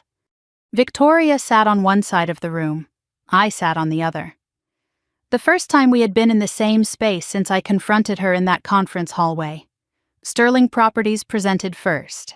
Victoria took the podium with decades of experience radiating from every gesture. Polished, confident. Her presentation was slick. Glossy renderings, a celebrity architect, promises of jobs and tax revenue that sounded impressive until you looked closely. I noticed what the council might miss. The financials were vague, the timelines were unrealistic, the community benefits were promises without specifics. A council member asked about Sterling's debt-to-equity ratio. Victoria deflected smoothly. "Our financials are solid." Next question. Another asked about the FBI investigation into Sterling's accounting practices. Victoria's face tightened almost imperceptibly. Unfounded allegations from disgruntled former employees. The room shifted uncomfortably. Everyone had read the news. My turn came, and I approached the podium with my heart pounding but my voice steady. My presentation was everything hers was not. Detailed, transparent, community-centered. I showed actual letters of support from local businesses. Guaranteed local hiring commitments with penalties if we failed to meet them. Partnership with the community college for job training programs. Full financial transparency with every number available for review. Halfway through my presentation, I noticed Victoria whispering urgently to her lawyer. Something was wrong. I kept presenting but watched from the corner of my eye. Then Victoria stood abruptly and walked out of the chambers. Her lawyer followed, phone pressed to his ear. Something had happened. Something that could not wait. I finished my presentation, answered the council's questions thoroughly, and stepped down from the podium. Whatever had rattled Victoria, I would find out soon enough. And I had a feeling it was very bad news for her. 2 hours later, both teams waited in the hallway outside the chambers. The doors were closed for deliberation. The tension was suffocating. I stood with Nathan, Meredith, and our team. Victoria stood alone. Richard was nowhere to be seen. Her lawyer was still on the phone, pacing near the windows. Victoria's composure had shattered. Her makeup was smudged. Her hands trembled visibly. Whatever news she had received during my presentation had broken something in her. The doors finally opened. The council president approached the podium. After careful deliberation, the Bridgeport City Council has selected the proposal that best serves our community's interests. She paused. The room held its breath. The $200 million waterfront redevelopment contract is awarded to Phoenix Holdings. My team erupted in cheers. Nathan grabbed my hand and squeezed tight. Meredith was crying, happy tears for the first time in years. I looked across the room at Victoria. She did not react to the announcement. She just stood there, frozen, staring at me with an expression I had never seen before. Not anger, not hatred, fear, pure, undiluted terror. Her phone buzzed. She looked at the screen, and what little color remained in her face drained completely. Her hands shook so badly she dropped the phone. It clattered on the marble floor, screen facing up. I was close enough to read the notification. FBI, warrant issued. Call immediately. The walls were closing in on Victoria Sterling, and she finally knew there was no way out. 1 hour after the vote, I stepped out of our victory celebration to take a call. Unknown number. Richard's voice on the other end, broken and desperate. Elena, do not hang up, please. I need to talk to you. I almost ended the call immediately, but something in his voice stopped me. He sounded terrified in a way I had never heard before. The FBI raided our home this morning, he said. While Victoria was at City Hall, they took everything. Computers, files, safe contents? Good, I replied coldly. You both deserve it. You do not understand. It is worse than you know. Victoria did not just forge the will. She has been embezzling from Sterling Properties for years, tens of millions. The company is hollow, debt hidden through fake subsidiaries. My blood ran cold. How hollow? Richard's explanation was devastating. Victoria had taken out massive loans using Sterling shares as collateral. The Bridgeport bid was her last chance to generate cash flow to cover the gaps. Without it, Sterling Properties would collapse within months. And there was more. She has been paying the Harrisons with company money to keep them quiet about something, he said. The Harrisons! The family Victoria had tried to sell me to. Something else? I demanded. What something else? Richard's voice cracked. Your father. The Harrisons helped cover it up. Their son, the one Victoria tried to force you to marry, he was the one who cut the brake lines. Victoria paid them to make it look like an accident. I stood in that hallway, phone pressed to my ear, and felt my entire understanding of my life rearrange itself. Harrison Jr., the violent man I had refused to marry at 17, had murdered my father when I was 5 years old. Victoria had paid his family to do it, then tried to sell me to them as a bride to keep the secret buried forever. It was not just business. It was not just greed. It was monstrous beyond anything I had imagined. Why are you telling me this now? I asked, my voice cold as steel. Because Victoria is going to prison, Richard replied, and I am trying to stay out. I will testify to everything. But I need your help. I need immunity. I processed Richard's revelations in the silence of the empty hallway. Nathan appeared in the doorway, sensing something was wrong. What about the Harrison family? I asked Richard. Are they still a threat? They are already negotiating with the FBI, he said. Everyone is trying to make deals. It is every man for himself now, and the evidence? The proof of what they did to my father? Harrison Sr. kept records. Insurance, he called it. The FBI has it now. It is over, Elena. All of it. Victoria's entire house of cards is collapsing. I told Richard I would have my lawyers consider immunity, but made no promises. If he was lying, if this was a trap, I would personally ensure he spent the rest of his life in prison next to Victoria. He said he understood.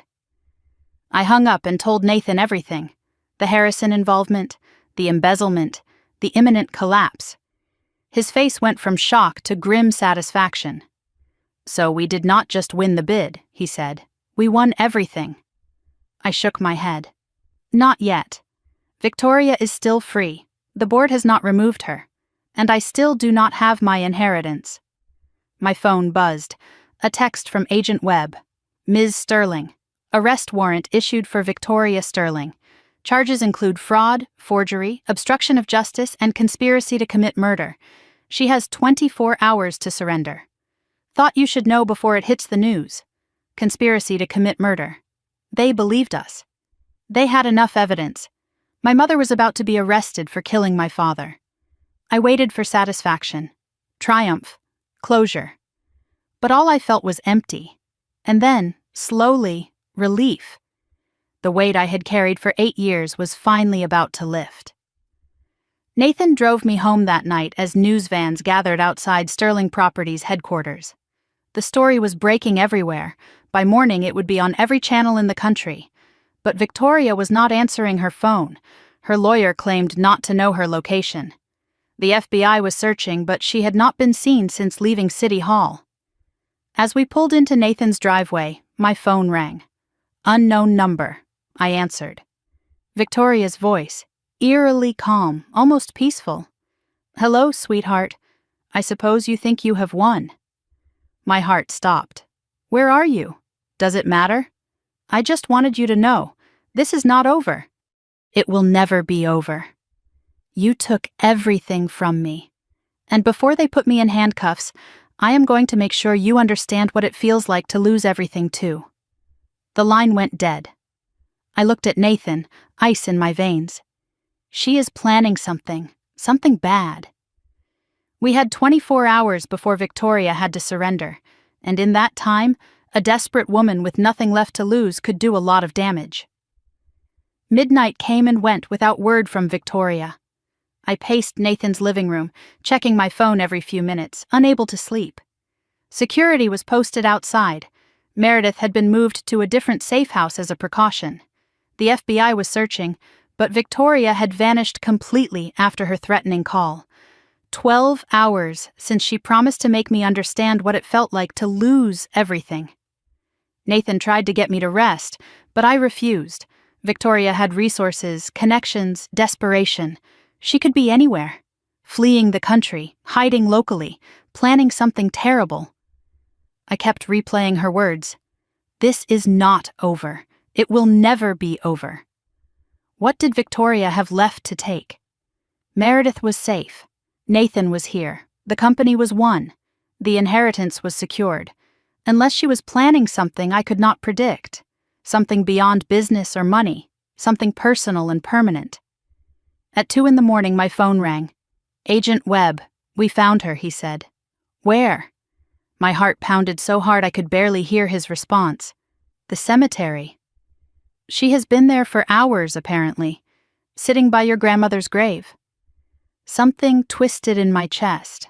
Not sympathy, but a strange, hollow recognition. Of course that was where she went, the woman she had destroyed to build her empire. The grave she had never once visited in the 8 years since the funeral. Is she surrendering? I asked. She is not responding to our officers. She asked to speak to you, only you. I looked at Nathan, who was already grabbing his keys. Tell her I am on my way. The Greenwich Cemetery was the oldest in the county, filled with generations of wealthy families who had built their legacies on this land. FBI vehicles waited at the entrance, lights off. Agent Webb escorted me through the dark paths, past marble monuments and weathered headstones, toward the section where my grandmother was buried. And there, sitting on the frozen ground before Margaret Sterling's grave, was Victoria. She looked smaller somehow, older, the designer clothes wrinkled, makeup gone, a bottle of wine beside her half empty. She did not turn when I approached. Did you know your grandmother hated me? She said to the headstone. From the very first day I married her son. She was a good judge of character, I replied. Victoria laughed bitterly. She was the only one who ever saw through me. Everyone else, your father, the board, society, they all believed the performance. But not Margaret. Never Margaret. She finally turned to face me.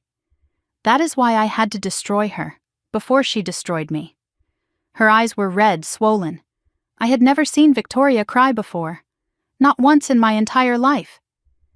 I did not plan to kill him, she whispered, looking back at the grave. Your father. It was supposed to be a scare, make him compliant. But Harrison's son went too far. And once it was done, what was I supposed to do? Confess? Go to prison? I had a future to build. I had you and Meredith to raise. You did not raise us, I said, my voice shaking with rage. You used us. You were going to sell me to a murderer to cover your crimes. Victoria tilted her head, studying me with something almost like curiosity. And look what it made you. Strong, fierce, a survivor. Would you be who you are today without me? I refused to play her game, to let her take credit for my survival when she had been the thing I was surviving. I am who I am despite you, I said. Not because of you. Every good thing in me came from Dad and Grandma. Every scar came from you. Something in Victoria's face cracked. Not rage this time. Exhaustion. Defeat. Something almost like grief for a life she had chosen to destroy. What if I told you where the rest of the money is, she said. The offshore accounts. There is still 40 million. We could split it. You could take everything and just let me go. I almost laughed. You think this was ever about money? Then what? Revenge? You have had it. I am ruined. My reputation, my company, my freedom, all gone. What more do you want? I stepped closer, my voice dropping low. I want you to understand what you took. Not the money or the company. You took my father. You took my childhood. You took my ability to trust anyone. You took 20 years I should have had with Grandma before you isolated her and broke her down. I knelt in front of my mother, forcing her to meet my eyes. I do not want you to go to prison because I hate you. I want you to go to prison because you are a murderer. Because you forged documents and stole from your own company and tried to have your daughter committed to cover your crimes. Because justice matters. Because my father deserves it. Because Grandma deserves it. I stood up, brushing the frozen grass from my knees. And because every day you spend in a cell, you will know that the daughter you threw away is the one who put you there. Victoria stared at me for a long moment. Then, slowly, she nodded. You really are Margaret's granddaughter. She held out her wrists to the waiting agents. I am ready. 3 days later, I walked into the Sterling Properties boardroom for an emergency shareholders meeting. Victoria's arrest had made national news. The stock had plummeted 40% in 72 hours. Board members were panicking, investors fleeing, employees wondering if they would still have jobs next month. I arrived with my legal team and Harold Whitman, the 90-year-old attorney who had kept my grandmother's secret for a decade. The room went silent when I entered. My lawyer presented the court-certified original will. The forensic expert's testimony was projected on screen for everyone to see. Clear, undeniable proof that Margaret Sterling had intended her granddaughter to inherit 51% of the company. The forged will was legally void. I was the rightful majority shareholder. Some board members resisted. Victoria's oldest allies, hoping to maintain their power. Others immediately recognized the new reality. The company's lead counsel confirmed that the documentation was irrefutable. A motion was called. Vote to recognize Elena Sterling as majority shareholder and install her as CEO. The vote was not even close. 9-2.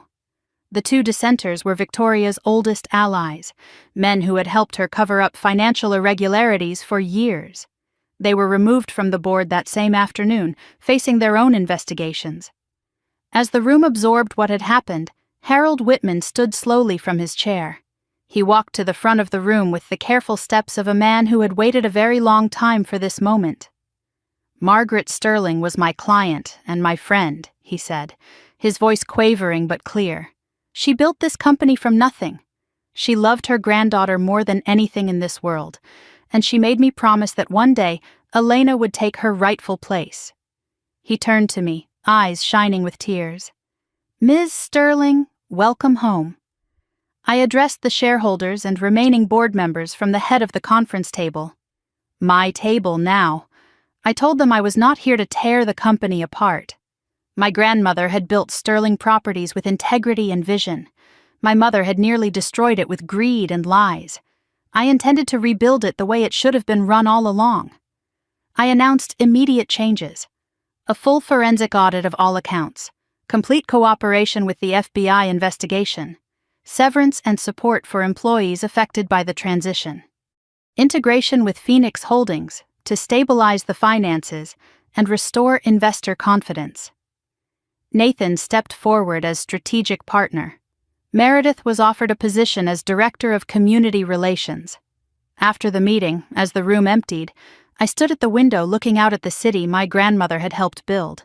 Meredith came to stand beside me. "How does it feel," she asked, "to finally have everything you fought for?" I thought about the question. 8 years of struggle, sleeping in motel rooms, working 3 jobs, building a company from nothing, watching our mother arrested at our grandmother's grave. "Honestly," I said, "it feels like the end of something, not a beginning." Meredith squeezed my hand. "Maybe that is okay. Maybe some things need to end before better things can start." We stood there together, 2 sisters who had survived the same monster, finally free. 4 months later, I sat in the gallery of a federal courthouse and watched Victoria Sterling receive her sentence. The charges were read aloud: fraud, forgery, embezzlement, obstruction of justice, conspiracy to commit murder, the Harrison family had testified. Their son had confessed to cutting my father's brake lines in exchange for a reduced sentence. Richard had testified as well, immunity granted, relocated somewhere far away. Victoria offered no defense. She pled guilty to avoid a trial that would have exposed even more of her crimes. The judge pronounced the verdict: 25 years for conspiracy to commit murder, 15 years for fraud and forgery to be served concurrently, full restitution ordered, no possibility of parole for 12 years. Victoria stood motionless, absorbing the words. She did not look at me. Not once throughout the entire proceeding. I felt no celebration, no tears, just quiet. 25 years. My mother would be nearly 80 when she became eligible for parole. It was not death, but it was the end of everything she had built and stolen and schemed for. Justice. Finally, after 20 years, 2 years passed. Sterling Properties merged with Phoenix Holdings to become Sterling Phoenix Development, honoring both legacies. I stabilized the company, restored its reputation, rebuilt relationships Victoria had destroyed. Nathan and I were engaged. Meredith was thriving, finally free from our mother's shadow. I started a foundation in my father's name, supporting children from abusive homes. Life was quiet, peaceful, the kind of peace I had never imagined possible. Then, on an ordinary Tuesday, my phone screen lit up with a notification that stopped my heart. Missed calls, 102, all from the same number, a number I recognized but had not seen in 2 years. The prison's visitor contact line, Victoria, calling 102 times. I stared at the screen, that old, familiar knot forming in my stomach. What could she possibly want now? What more was there to say? Nathan saw my face and came closer. "What is wrong?" I showed him the screen. He went very still. "You do not have to answer." "I know," I said. But we both knew that was not true. Whatever Victoria wanted, ignoring it would not make it go away. It never had. I put the phone down on the kitchen counter and watched it light up with call 103, then 104. The rhythm was almost hypnotic. Ring, ring, silence, ring again. Obsessive, desperate, like Victoria herself. 2 years of silence, 2 years of peace. And now this. What had changed? What could she possibly need badly enough to call over 100 times?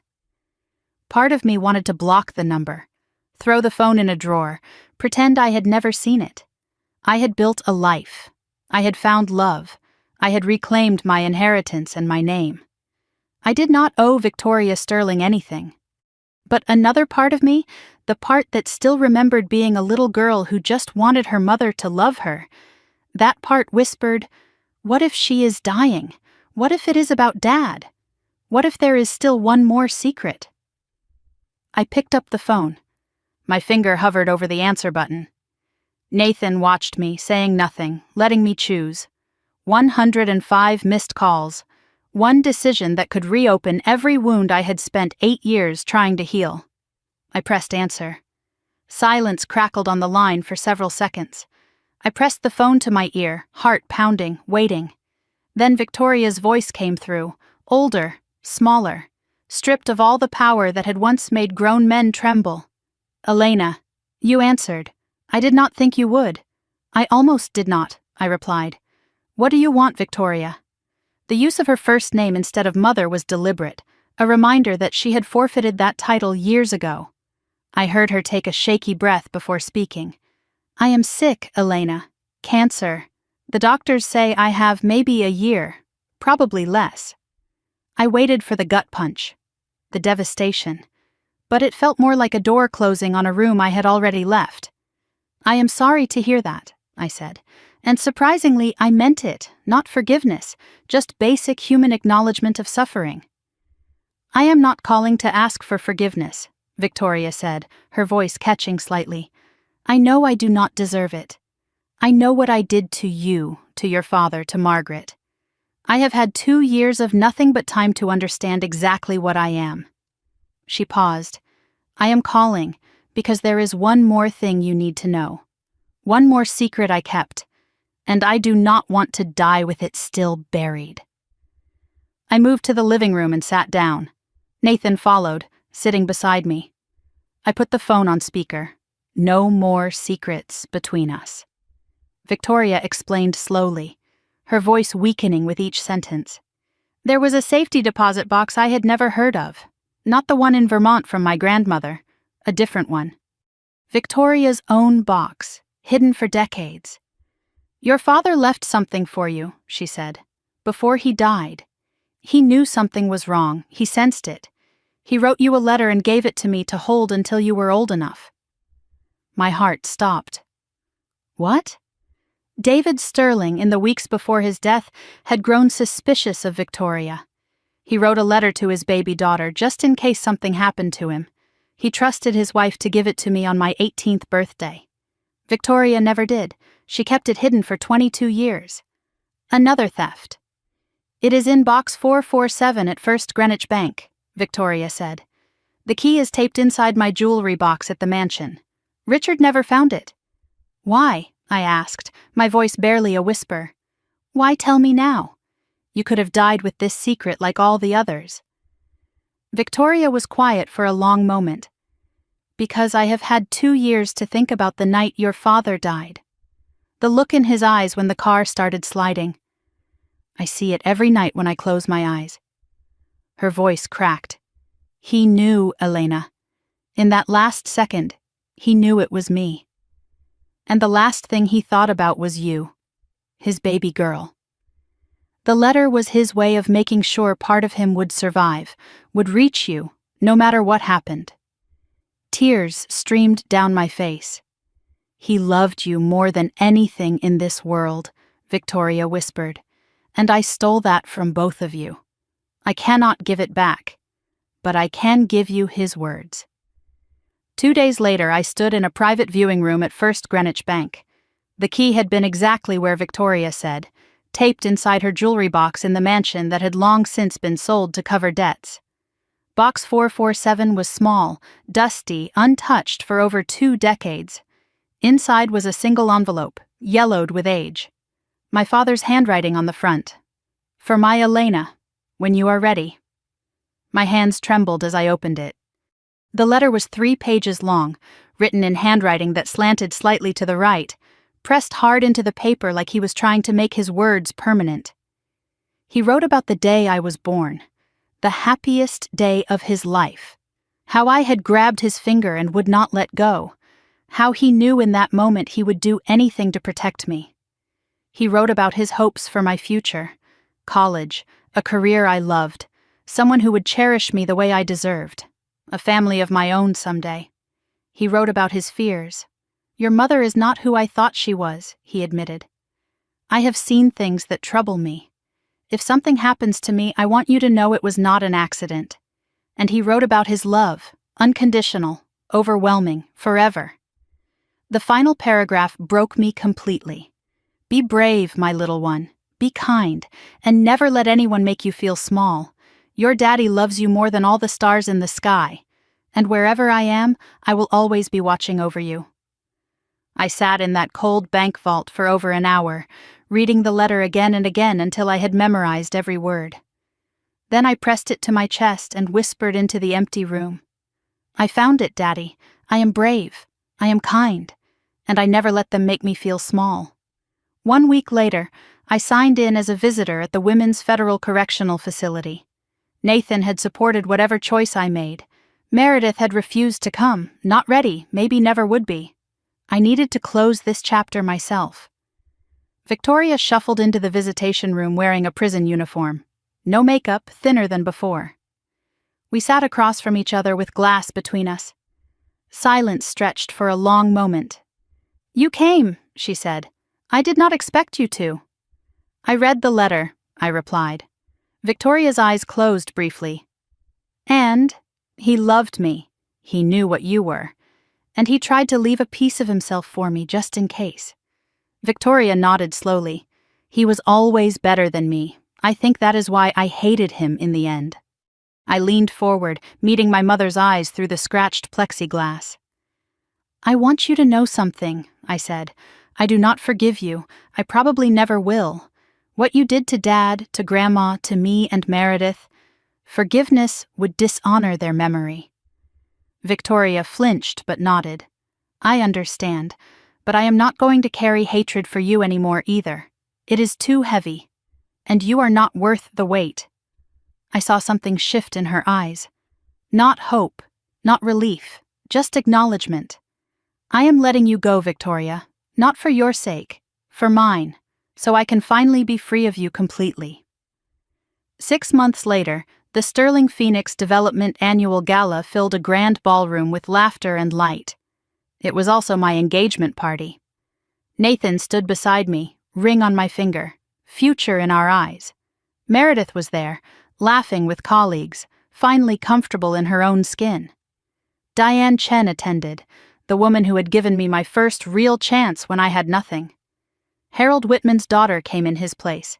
He had passed away peacefully 3 months ago, his promise to my grandmother finally fulfilled. I took the podium to address the room. 10 years ago, I told them, I was 17 years old, standing on a cold sidewalk with nothing but a suitcase and $800.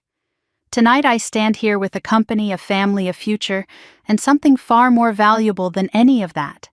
I have the truth. I have people who love me, and I have myself, whole, healed, free. I raised my glass. To everyone who believed in me when I could not believe in myself.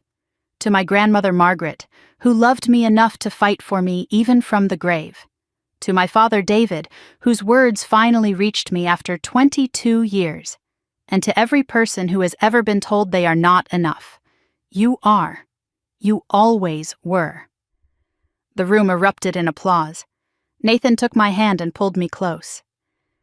"Your grandmother would be proud," he whispered. "She is," I said, "and so is my dad. I can feel them here tonight. Then let us give them something to celebrate." He nodded toward the dance floor where the band was starting our song. I laughed, a real laugh, light and free. "Lead the way, Mr. Cole. Always, Mrs. Sterling." We danced, and for the first time in 10 years, I did not think about Victoria at all. Later that night, I stood alone on the balcony, city lights spread below, stars scattered above. My father's letter rested in my pocket. I carried it everywhere now. I thought about the journey from that cold November night to this warm spring evening.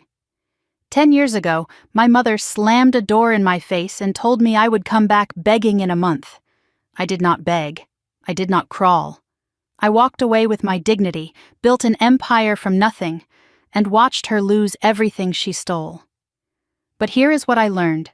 Revenge is not the same as healing. Taking back what is yours is not the same as being whole. Victoria is dying in a prison cell.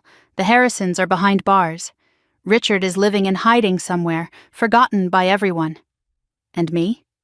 I am standing on a balcony with a ring on my finger, a company with my name on it, and a family that I chose. The people who hurt you want you to stay broken. They want you to define yourself by the wounds they left. The greatest revenge is not destroying them. It is building a life so beautiful that their cruelty becomes a footnote, not a headline. Nathan appeared in the doorway, silhouetted by the warm light from inside. "You okay out here?"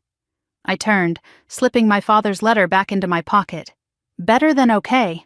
I think I am finally finished. Finished? With the old story. The one where I am the victim, the outcast, the daughter who was thrown away. I walked toward him, taking his outstretched hand. I am ready to write a new one. One where I am just Elena. Not Victoria's daughter, not the girl who was kicked out. Just me. Nathan smiled, pulling me inside toward the light and music and laughter. I cannot wait to read it. And for the first time in 10 years, neither could I. So now I will ask you the question that started this whole story. The one that has been living in my heart since that cold November night when I was 17. If the people who threw you out, who told you that you were nothing, who watched you break and called it discipline, if they showed up years later with empty hands and desperate eyes, would you open the door? Would you let them back into your life? Would you forgive what they did? Or would you let them stand outside in the cold, feeling exactly what they once put you through? I answered that call. I read my father's letter. I visited Victoria one last time. But I did not open the door. Not all the way. Some doors are meant to stay closed. Some people do not deserve a second chance. And sometimes the kindest thing you can do for yourself is walk away. Not with hatred, but with freedom. My name is Elena Sterling. I was kicked out at 17 with nothing. And 10 years later, I have everything that matters. Not because I got revenge, but because I refused to let my mother's cruelty define my life. If you are going through something like this, if someone is trying to break you, control you, throw you away, I want you to know this. You can survive. You can rise. And you do not have to become as cruel as they are to win. You just have to outlast them. Outgrow them, outshine them, and one day, they will be the ones making 102 calls that you do not have to answer.